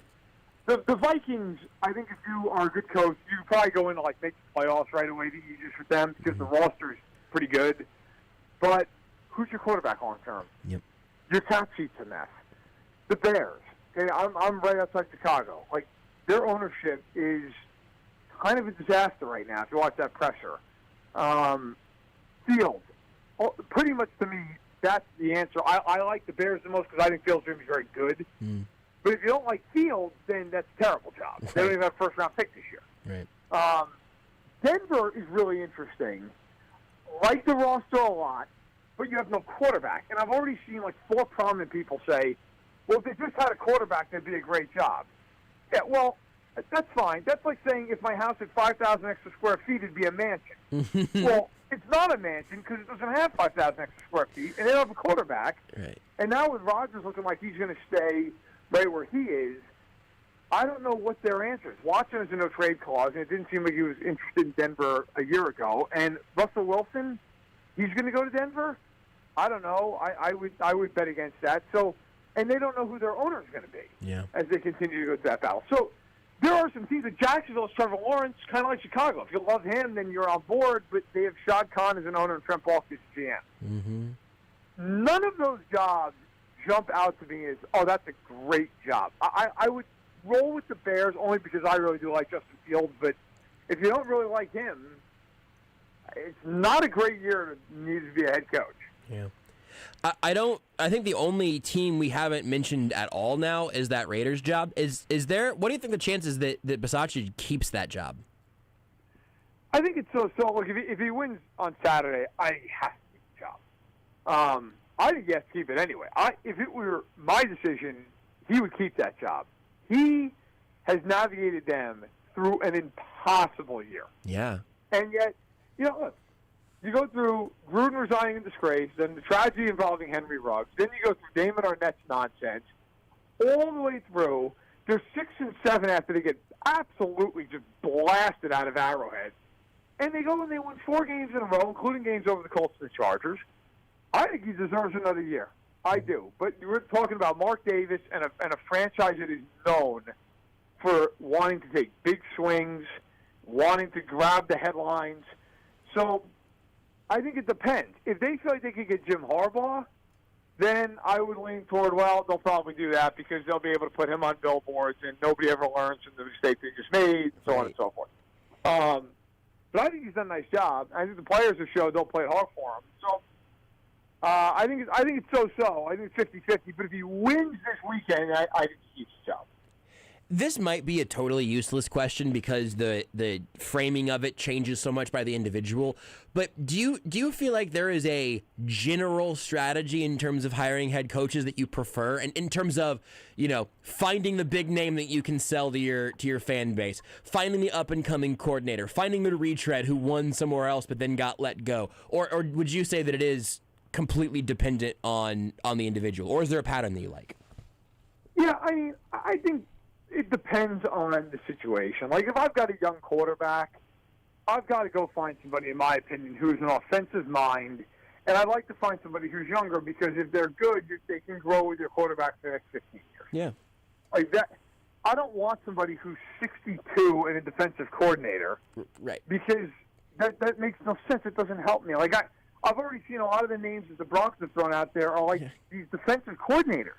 Yeah, Dan Quinn. What are we doing? It doesn't make any sense to me. Right. Who's been great? Dan Quinn's been great this year. Like, I get it. It doesn't make any sense. Like, and teams always do this. It's like, hey, maybe it'll work out here. Why? Do you have Matt Ryan? Do you do you have MVP level Matt Ryan? Like, why? Right. Why do you think that? And let's also call it what it is, right? Like, Dan Quinn was really good in Atlanta when Kyle Shanahan was there. Mm-hmm. And Kyle Shanahan left, and look at that, not good anymore. Like, hey, listen, that's not to say Dan Quinn can't get a second gig and be good. But it is to say, like, if you're the Broncos, that's the answer. Yeah. Is to bring in Dan. Like, if you're a Chiefs, Chargers, or Raiders fan, you're like, please hire Dan Quinn. Yeah. Please do that. I don't think there's any set strategy. I think it's a team by team, hire by hire basis. But I will say, I tend to always say I'd rather hire somebody who's younger, maybe fresher ideas, maybe more adaptable, and if the person's a good hire, they could be there for 20 years. Yeah. I'd rather, like, look, we've seen, the most recent hire that Chiefs made that was a big hire was Brett Veach. Mm-hmm. Well, Brett Veach is a young guy, mm-hmm. and that hire's worked out. Like, Brett Veach might be their general manager for the next 20 years. Yeah. Whereas, like, when the Giants hired Dave Gettleman, he was in his mid-60s. Yeah. Dave Gettleman was unbelievable. How long is he going to be there for? Yeah. I'm never a huge fan of when teams do stuff like that. Yeah, I think I agree with all that. I just think it's kind of interesting. That's an interesting angle on it. Let's talk about some actual football games, though, and we'll get to Chiefs-Steelers for sure here. But of the non-Chiefs Steelers, I mean, this wasn't going to be the answer for the most interesting matchup anyway, I guess. But excluding Chiefs-Steelers personally, which of these games on this weekend slate are you most excited for as things currently stand? So I'll give one from each conference. The Cowboys and the Niners game is the most interesting one to me in the NFC, which I think is pretty much a stock answer at this point. Mm-hmm. That game, first of all, if you're a child of a certain generation, that is a nostalgia-dripping game because that is just awesome. I tweeted out, like, I wish the game's on CBS, which if you're familiar with it, like the NFC used to be on CBS, was for decades and decades and decades. The NFL should absolutely ask CBS, like, listen, go old school intro, old school graphics, like have like a Gruden Summerall thing involved, or a Madden Summerall thing involved. I think that'd be really cool. Yeah. But on the field, I just think it's a really interesting matchup. You've got all these playmakers and Samuel and Kittle, and then the running game that is the 49ers. And then on the other side, you've got Lamb and Zeke and Cooper, and you've got all these guys that are great pass rushers. I think that's going to be a really good football game. I think of all the games, I think that's the best game. On the AFC side, I am fascinated by Buffalo New England. That is the kind of game that I look at and go, the Bills could win the game. But then you look at it a little bit more and you're like, it's going to be 2 degrees. It's the third time Belichick's seen them in 2 months. If I'm a Buffalo fan, that game scares the heck out of me. Like, all it takes is Belichick having some wrinkle that you're not ready for, that maybe they haven't seen, and all of a sudden now it takes a quarter or a half to get used to it. Like, the weather being as cold as it is, if you look at Josh Allen's numbers, his numbers have been atrocious in bad weather. Right. That would deeply concern me because your big advantage is Allen over Mac Jones. Mm-hmm. If that advantage goes away, now it's a game of who can run the ball better, who can coach better, who can play defense better, who can take the ball away. That is New England to the hilt. So I'm picking Buffalo because I just think they're the better team and they're at home. But the longer that game is tight, the longer I think all of a sudden you start going, oh, man, Buffalo's in trouble in this game. So with the way that the seeding stands up here, if the Chiefs, presuming the Chiefs beat the Steelers, which again we'll circle back to, but if the Chiefs beat the Steelers, they would play the Bills if the Bills win because they're the 3 seed. There's no circumstance in which they would play the Patriots because they would be the lowest remaining seed. So, I mean, Chiefs fans should be rooting for the Patriots in this game, right? They wouldn't end up playing them unless they were to also beat the Titans, but not having to see Buffalo in round 2 would feel like a bit of a victory, right? Yeah, I mean, I think of all the teams in the AFC not named Kansas City, Buffalo is the most talented team, and they're experienced. You know, they've been there. They've been to Arrowhead a bunch of times now with this group. Like, they're scary. I will say this, though. This might make no sense, or maybe some people understand what I'm saying. Mm-hmm. I think the Bills are the best team outside of Kansas City in the AFC, and Allen is the best quarterback not named Mahomes. However, I think the Titans, in a weird way, are a little bit of a tougher matchup in some regard because as good as Buffalo is, Allen is basically that entire team right now offensively. Diggs has been very good, so any decent coordinator can scheme, double-team a guy, take him out of the game. Their other receivers have not been good this year, including Beasley. They do not run the ball particularly well. They're not very good up front. Defensively, they are good, but they do not have a pass rush. Without Tre'Davious White, they don't have any corner that if you're Kansas City really, truly scares you. Whereas Tennessee, like, the quarterback's not the same, but they've got 3 big-time weapons. And they play that bully ball style. And up front, they're really good in the front seven defensively. Like, look, I think the Chiefs, if they play their best, would be either one of them. But while I think the Bills are the best team other than Kansas City, I think Tennessee is the team that would give the Chiefs the biggest issues. Yeah, I think that totally makes sense. I also wonder if this is true about Tennessee. I definitely am thinking about this with the Chiefs because of how you just framed that. But the Chiefs obviously have a tremendous amount of talent. Their ceiling is higher than anybody else, at least in the AFC. I'm just kind of cutting the NFC side off just for simplicity, not because I think they're definitely better or worse than the Packers or whatever. But I do think that if the Chiefs play their best game, they beat any of those teams. Did we see a Chiefs best game this year that wasn't against the Raiders? Like, how likely do you think it is that we'll see the Chiefs best game in the playoffs? Well, I would say defensively we saw it against Dallas, where they were just dominant. But I would say other than the Raiders, probably the Pittsburgh game. Yeah, fair enough. They pretty much just took them apart, right? I mean, you know what? It's always hard to say with a team like the Chiefs, and not just the Chiefs, but even all those years in New England where people forget because history has this tendency to make you think, it's like a fish story. Like you tell your kids 50 years from now, I saw Brady and Belichick, and they never lost a game for 17 years. And then you go back and look, and your kids are like, Dad, like they lost to Washington in Week 10. It's like, right. New England had a lot of losses that were, by their standards, every loss is almost a bad loss. So they would have weird losses. Like I remember the last time they won the Super Bowl, they had back-to-back losses to Jacksonville and Detroit. Didn't matter. Made no difference.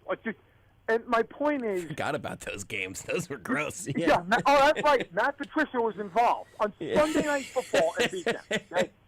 So, but my point is, if you saw New England in September and October, you might be able to get them. You might be able to have a game where maybe they were still trying to figure some things out, whatever, not 100% focused.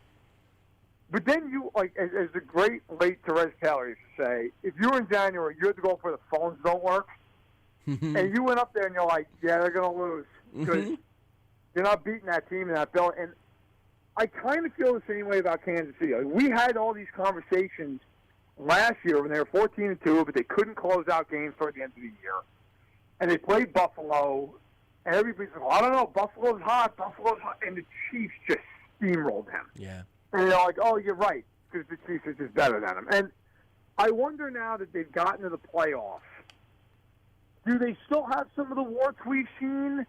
Or is that a case of, some of that's real, some of that's just, wake me up in January, and then all of a sudden it goes 0 to 100? I wouldn't be surprised on Sunday night if we're all sitting here going, man, they're having a hard time putting away Pittsburgh. They just seem so out of focus. I also would not be surprised if they beat them 55-6. I think you're probably getting the best version of the Chiefs here the next handful of weeks. Because let's face it, you're the Chiefs. You show up at training camp. You're not thinking about October. Thinking about now. Yeah. I think that's a good point. You touched on there what you're expecting or what would or wouldn't surprise you for Chiefs Steelers. Walk me through that a little bit because I have been desperate to find someone to tell me that the Steelers actually have a good chance of winning this game, and I haven't found anyone to say that yet. Well, you're not going to find it here either. Okay. I just finished looking at our podcast for about an hour. We broke this whole game down, and my overall point was the Chiefs are going to have to urinate down their leg in this game for about 50 minutes. Right, yes. Pittsburgh's going to. I mean, it's just, I am so sick already of the intellectual dishonesty of people who are like, well, what if Roethlisberger just has a great night? Had you watched Roethlisberger? I mean, this idea that he's just going to turn back time like he's Cher and start sucking it. That's not going to happen. Right. He has no arm. I don't care if Smith-Schuster plays. Like, that'd be a nice story, and he's a nice weapon, but he's still a same quarterback. Mm-hmm. To me, this game is about the Chiefs. My only concern in this game, and look, I respect the Steelers' defensive line. Let me say that. Like, they have the most action in the league. Watt's ridiculous. Hayward is criminally underrated. Like, the Chiefs are going to have to prepare for that up front. And I think they should do it by running the ball and short passes and everything else. But, look, the only real fear you have in this game if you're a Chiefs fan is that the Chiefs just completely overlook them. Mm-hmm. Is this just one of those games where they beat the Steelers up 3 weeks ago? They didn't have Kelsey. They barely had Hill. They didn't have Bolton. And you just say, if you're the Chiefs, come on, we're gonna crush them. Bring on Buffalo or bring on. And then all of a sudden, that's a real good way to find yourself in a dogfight in the fourth quarter of a football game. Like, that's the fear. If the Chiefs come out and take the Steelers seriously and play their capabilities, or even a B-level game for the Chiefs, they'll win that game by 17, 20 points. They're just better than them. I mean, the Steelers just do not have the personnel to handle Kansas City.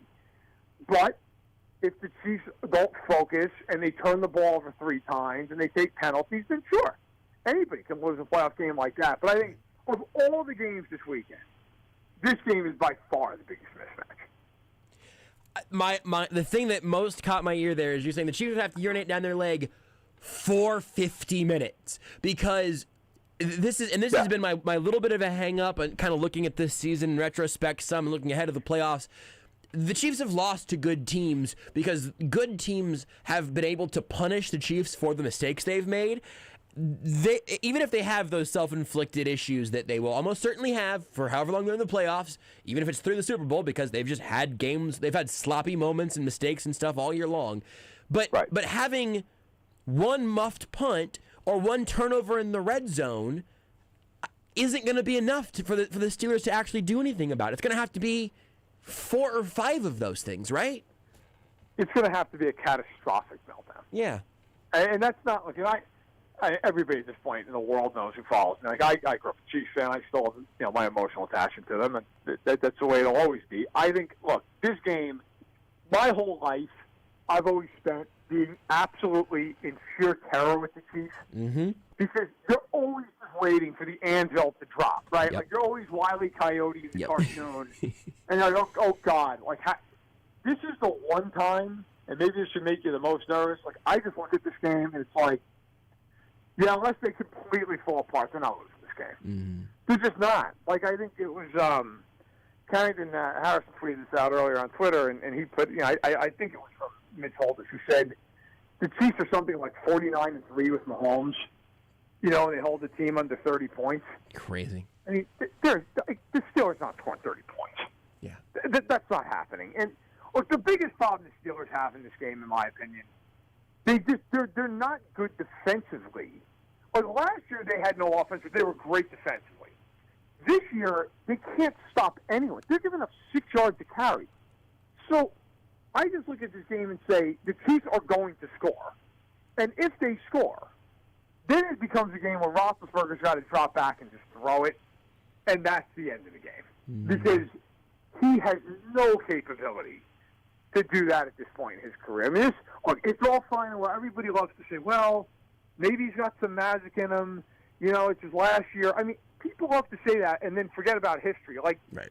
Dan Marino was a better quarterback than Ben Roethlisberger. His career ended? He lost 62-7. Okay? Like, that's how his career ended. Like, Roger Staubach's career ended getting knocked out in a playoff game against the Rams in a game where they were huge favorites. Like, Joe Montana's career ended in Kansas City where they lost to Marino, and he went out with a whimper and threw a pick in the end zone. Like, most guys, they don't get the John Elway ride off into the sunset moment. They don't. It ends badly. Lawrence Taylor's career ended 44-3 in San Francisco. Like, that's usually how it ends. And I think Roethlisberger had his moment. They had their last 2 wins and this incredible ride into the playoffs. That is the one thing, real quick, I do wonder. Like, are the Steelers emotionally dead a little bit? Like, they had that they win that game, and it's this big send-off for Big Ben in Pittsburgh. They beat the Browns, and then they go play the Ravens, and their big hated rival, and nobody in the world thinks that either one of those teams is getting in the playoffs. Yep. And then it's like it happens, and they wanted it to know. I wonder if there's a little bit of like, how many weeks in a row can we get up like this? Yeah. Where the Chiefs have just been sitting here for a month at this point, like, can't wait for the playoffs. Can't wait for the playoffs. Right. Nobody talks about that. I wonder if there's some of that, where the Steelers are like, it was like, oh, the season's over. Then all of a sudden, like, oh, we got another game? Mm-hmm. Oh, okay. Meanwhile, the Chiefs have been sitting there like, thank God. Sunday night, let's play this game.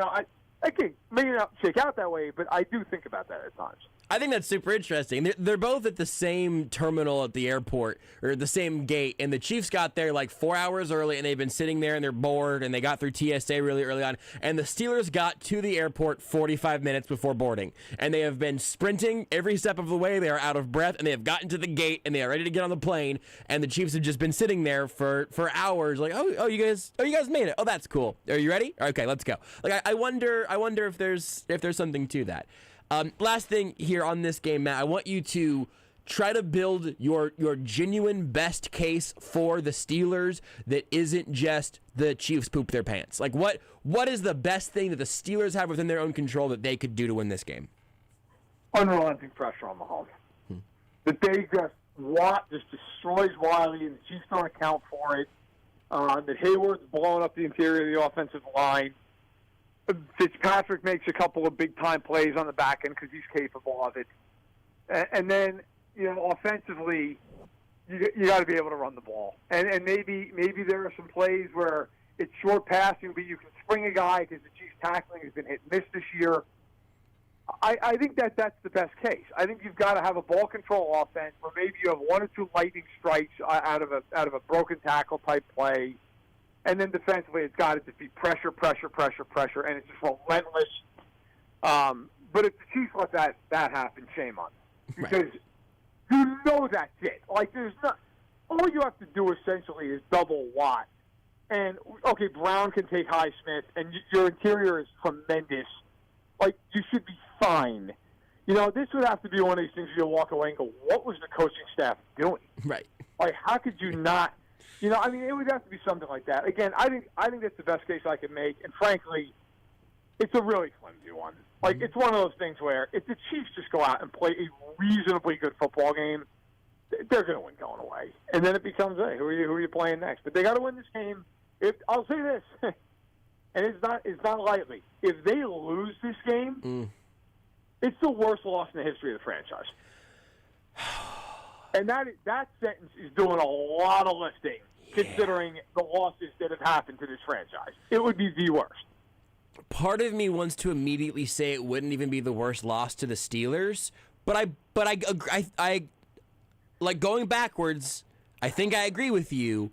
I'm just having a really hard time digesting that sentence. Well, because you think about it, like everybody always points like, oh, what about the Mariota game? The Chiefs are awful that year. Right. The Chiefs backed in. They stunk. They weren't going anywhere. The year they lost to Pittsburgh, they were good that year.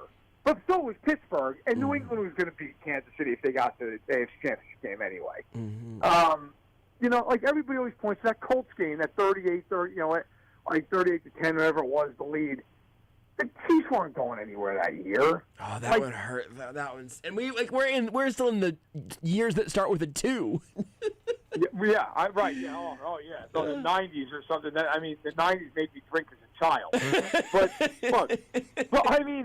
my point is, like, how many years did the Chiefs lose a playoff game where you really, truly felt, not even that they could win the Super Bowl, but they could get there? Yeah. I would say the only years in 95, which they were not going to win the Super Bowl because Steve Bono was not beating the Cowboys, and 97.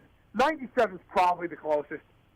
They lost in 97. They lost to a great team on the Super Bowl. 95 was a train wreck. This team can win the Super Bowl. Yeah. Like if you lose a shot at the Super Bowl as a 13-point favorite to the Steelers at home, that is brutal. That is the worst loss in the history of the franchise. I think I agree with that, and I will tell you this, Matt. If we get here late Sunday night and I'm opening up a post-game show that needs to go in that direction, I will remember this conversation. And hopefully, and I think expectedly, but hopefully, no one will have to hear me recount this part of our conversation. But that is really putting me. Tell me again how confident you are the Chiefs are going to win this game, just real fast, just like five. Just your confidence. I would say I think 90+%. Okay. I mean, they would need to just absolutely fall on their face. They're just so much better than Pittsburgh. Still taking a real anxious energy into the rest of the show here, but I can live with that. Matt, thank you as always. Please tell your daughter that I'll begin now petitioning the Chiefs to change it to KC Big Mouse, because that really stuck with me, and I'm really glad that part of her fandom has really taken hold. It's one step at a time. Yeah, look, man, that's what mascots are here for. Start the kids with the mascots, unless, like I was a child, they're terrified of mascots, in which case, don't force them to be around mascots. Thank you, Matt. No problem. Take care. Matt Verderame of FanSided, the Arrowhead Addict podcast, Stacking the Box, a bunch of things on Twitter, at Matt Verderame. I had a traumatic experience at a parade as a child because of the Tasmanian Devil mascot. My mom has retold this story to me multiple times, that I was weeping, and I was muttering the phrase, "No more devil, no more devil." I was 24 years old. Let's take a break. Did you know you can listen to Almost Entirely Sports anywhere?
Groups of 10 or more can get discounted tickets by calling the Comets at 888-9-COMETS. It's the Comets versus the Tacoma Stars on Saturday night, January 22nd at T-Mobile Center.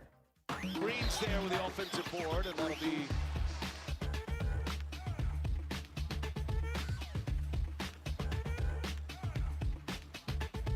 This is Almost Entirely Sports with Joshua Brisco. You know what the bend don't break kind of reminds me of? Sure. It's like procrastinating on a paper. Yeah, I feel that. It's like, yeah, it may work some of the times, but then there's that one time that you're doing the paper, and it's like, oh, it's 4 in the morning, and then all of a sudden Dak Prescott runs in for a touchdown. On Sports Radio 810 WHB.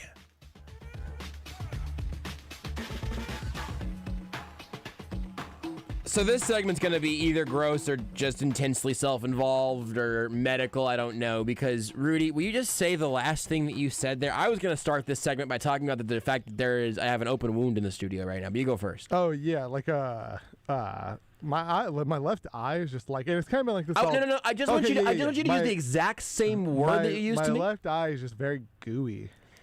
And maybe gooey's not the right word, but it feels it's not. Gooey. But it feels gooey. Like, it's very...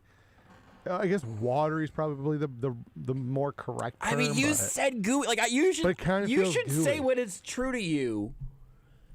Like, I'm wearing glasses today for this reason. So like this morning I put contacts in. My right eye I feel fine, but like my left eye just like it just was like it was a little dry. Like it was uncomfortable. So like, you know what? It's just I just can't rock the contacts today. So I was like I took them out. I got new dailies. So I'm testing those out. Are these new glasses? No. These are still old, crummy. Broken. Are these the chewed up ones? Yeah. Okay. Yep. And my left eye just kind of felt a little off all day. And as I've gotten tired, like earlier was more dry, but as I've gotten tired, like this kind of happens whenever like my eye, I'm having a bad eye day, I guess. I don't really know how to explain it. And I start getting a little sleepy. They just get like I guess they're just watery, gooey. I don't really know. I am just so... It's not pleasant for me. I think it might be worse for me. And like I'm making mistakes because I can barely see over here. That's not true. I'm just a sleepy boy. I just... pulled a Beards move. Like I had the game up. And I literally clicked the mute button so that wouldn't happen. And apparently I didn't mute it. So I didn't mute the site. You could have literally played just a string of heinous profanity there, and it would have been less offensive to me than you talking about your eye being gooey. Look at the twitch. Purple gooey. Spyro has learned that he can use all of his channel points to highlight his message with purple. To be fair, so he probably has a billion channel points. Oh, yeah. So what else is he going to use them on? You know what? We should... Now, Credible Hulk has said has redeemed some channel points to purple highlight the phrase gooey moist. But see, gooey moist. So my eye is a little gooey moist. That's actually the right term, I think. Gooey is doing a lot worse work for me than moist. I'm not one of those people that the word moist is like disconcerting to, because a good cake is moist. It's okay. Moist is not that bad of a word for me. It's not usually pleasant, but it can be. That's fine. I think for me, I would rather my eyes be moist than not. Sometimes my hands need a little moisturizer. I don't think I'd be having this problem if my eye was a little moist today. I'd have my contacts in, but instead it's gooey. Yeah, that's not. See, I think because the word gooey, there's a great Glass Animals song called Gooey. There is again, great desserts, great plate of brownies. I want a slightly gooey brownie. There is something really... Because your eye's not supposed to be gooey. That's it. Is there something really visceral about eye goo? And I hate it. It's not the goo. It's the area that is the goo. Like if I was like, hey, I got a moist foot. Moist doesn't bother you, but the phrase moist foot's a little concerning, right? Correct. Yes. Because why is your foot moisty? That's a weird spot to be moisty. I would say my feet are occasionally moist. Yeah. I get a little sweaty, you don't like that? No, I don't. No, you don't like a moisty step foot. in a puddle. It's like you don't like a gooey eye. I don't like any of those, no. I think that I'm afraid to go too far down this road because I know exactly where it's going to end up. It's just not going to be ideal. But I don't think that I or any human being should be gooey ever. Yeah. Maybe after you've got done winning MVP of the Nickelodeon game. Or you know what? Fair enough. I think it's all right to be gooey then. You know what? I agree. anything involving Nickelodeon, then you can be gooey. That might be the only time you're allowed to be gooey. You don't be gooey all the time on Nickelodeon, but, occasionally. You know what? Okay, and not only was I wrong about that statement. Kids' Choice Award, you win the award. You should be gooey. You should be gooey. That's a great point. That might be the only scenario, though, in which it's okay to be gooey. The other thing that I thought was going to lead this segment in terms of either gross or at least just sort of bodily function based is the fact that this segment started with me just like trying to just like tap my finger to try to get the blood to stop coming out of it. So I don't know, if anyone has not been around the show the last several months, I now have diabetes. No, you don't have to clap. It's okay. I know. Yeah, you're welcome. Real hero. Thank you. I really am.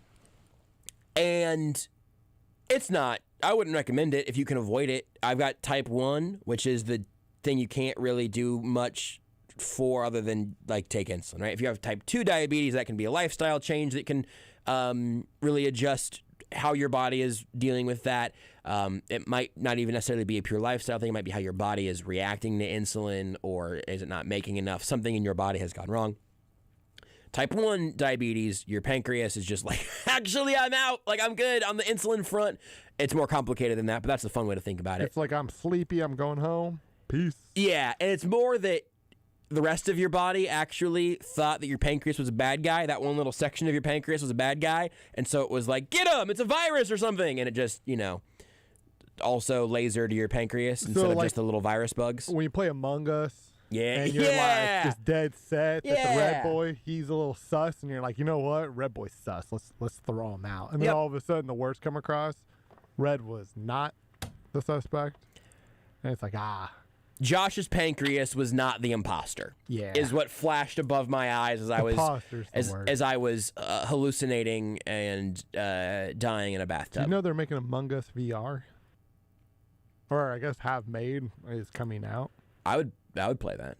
I don't know if it would be good or not, but I would try it. I don't know how really it works enjoyed in Among Us. virtual reality, but some people made like a VR version like at the peak of Among Us, but it was very much like, I think, for like a YouTube video or something. So I would play it.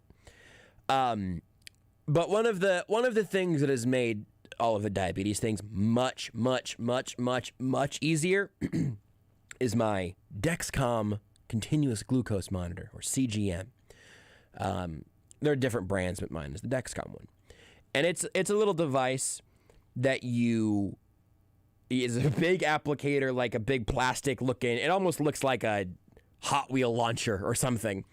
And you put it up against your arm or your belly or your like thigh or whatever, somewhere with some subcutaneous fat.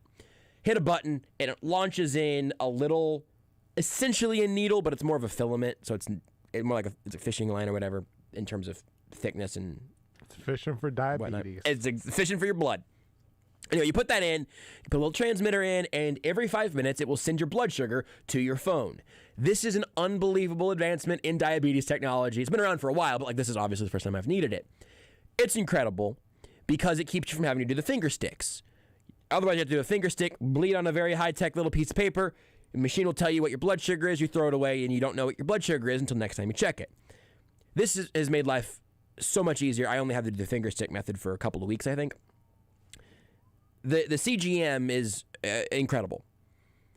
I know my trends. I know how much I go up after I eat one gummy worm versus how much I go up after I eat 2 low-carb waffles, right? Like these are, all things that I can monitor now, and it's also made it like, it's not fun, but it's made it more fun. So something like track, and I feel smarter, know how to manage it better. You feel like you're getting closer to being Iron Man.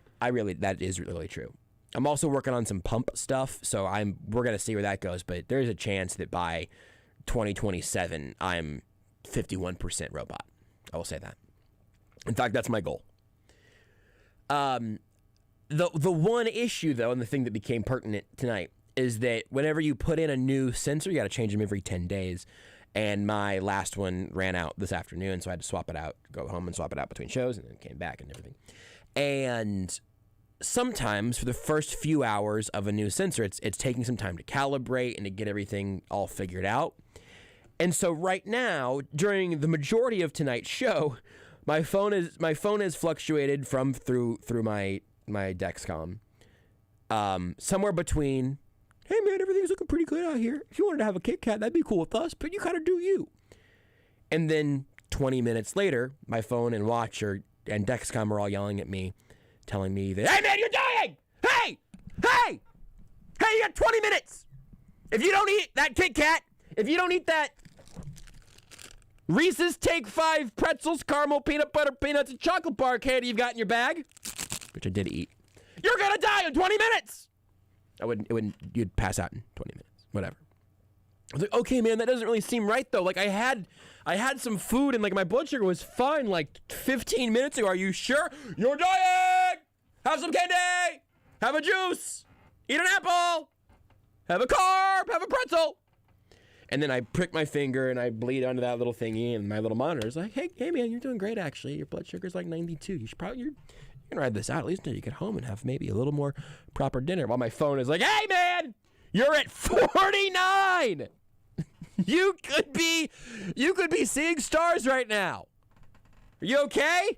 Yeah, I am okay. I just need you to relax. I wish so badly. This is the next step in diabetes technology. I just need a relax button.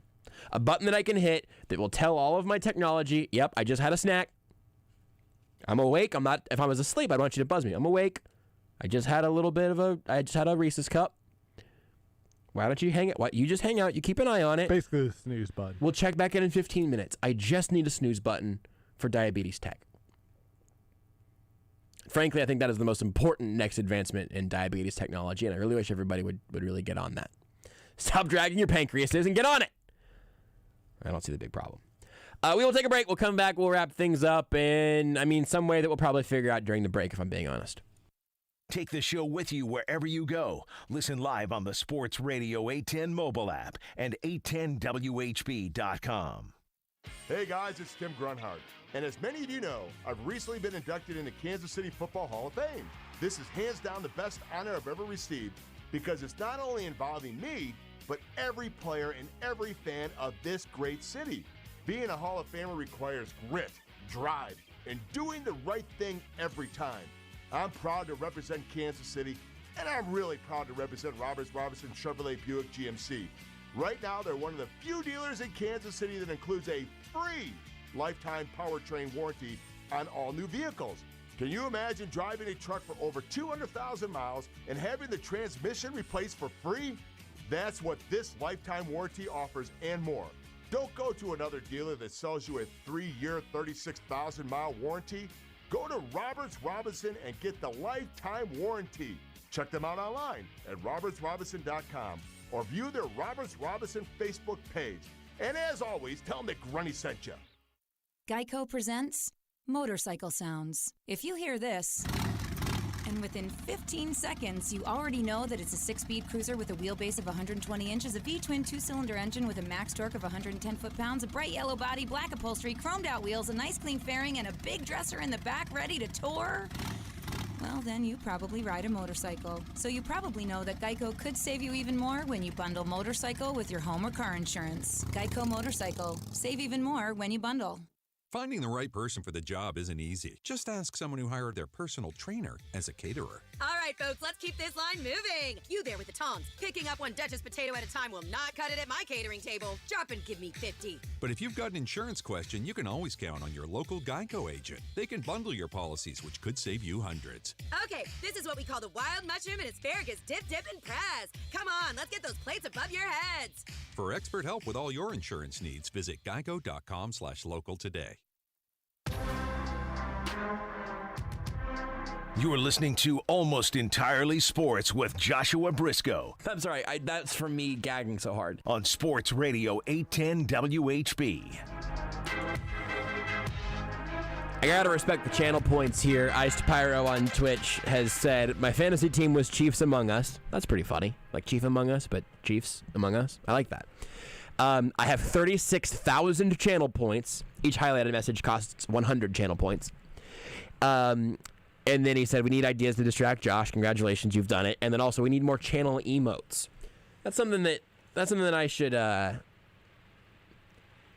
that we're getting back into the swing of regular AES weeknights and all of that, might be time to Well, actually, there's a couple other things we're kind of waiting on, I guess, but could be some things that we add in there under the Twitch. I'd like to continue to grow the Twitch because I love the Twitch chat.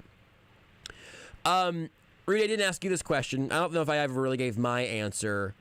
Most and least you would enjoy a different, let's say, edible substance being dunked on you, either as a punishment or as a celebration. Oh man, I've thought about it a little bit. I can mayo's stall for pretty it. high on there. I don't. It's weird. It It's a weird texture. Feel good. I don't really like mayo. Yeah. People are always like, well, then why you enjoy sandwiches? No, I put like honey mustard or mustard on a sandwich. Yeah. It's much better. Yeah. I do think, first of all, cream cheese maybe. It tastes good, but it feels weird. Weird. Or cottage cheese. Oh, that might be the winner. Would be bad. Any sort of hot sauce is probably the actual answer, just because like that gets in your eyes and nose and pores and stuff. That's miserable. But I haven't really gotten a good. Also, any like creamy sauce, ranch. I think if you dunked me in ranch, I don't think I would be able to go back to ranch anytime soon. I think that'd be too strong. Be all right with it. I can think of worse things that get dunked in than some good barbecue sauce. Oh, wouldn't be bad at all. That would not be bad. That would be okay, I think. Well, Is it Night of the Living Dead? Is it what they call it? The spicy one? I might be Night of the Living Sauce. I can't remember. remember. Night of the Living Sauce. I think yes, that's it, right? That's what it is. That's my absolute bona fide favorite. So good. The issue there is it might be spicy again. That could, but just a regular Joe's sauce, or look. I mean, if we're just gonna dump it, we can say like Sweet Baby Ray's. It's fine. It's very sweet, which in that case could work for your dunking needs. I do not feel like that is a very authentic. Sweet Baby Ray's. I'm okay admitting that I think there's a place in a refrigerator for Sweet Baby Ray's. It should not be your only barbecue sauce, but I think there can be a place for it. I'm afraid to look at my Twitter mentions overnight tonight. We'll talk to you tomorrow. Bye, Mom! You are listening to Almost Entirely Sports with Joshua Brisco on Sports Radio 810 WHB. Kansas City's home of the Jayhawks, March Madness, and the Final Four. Sports Radio 810 WHB. Ochai to beat the buzzer from deep. He got it. Ochai Agbaji reading in a 3-ball. A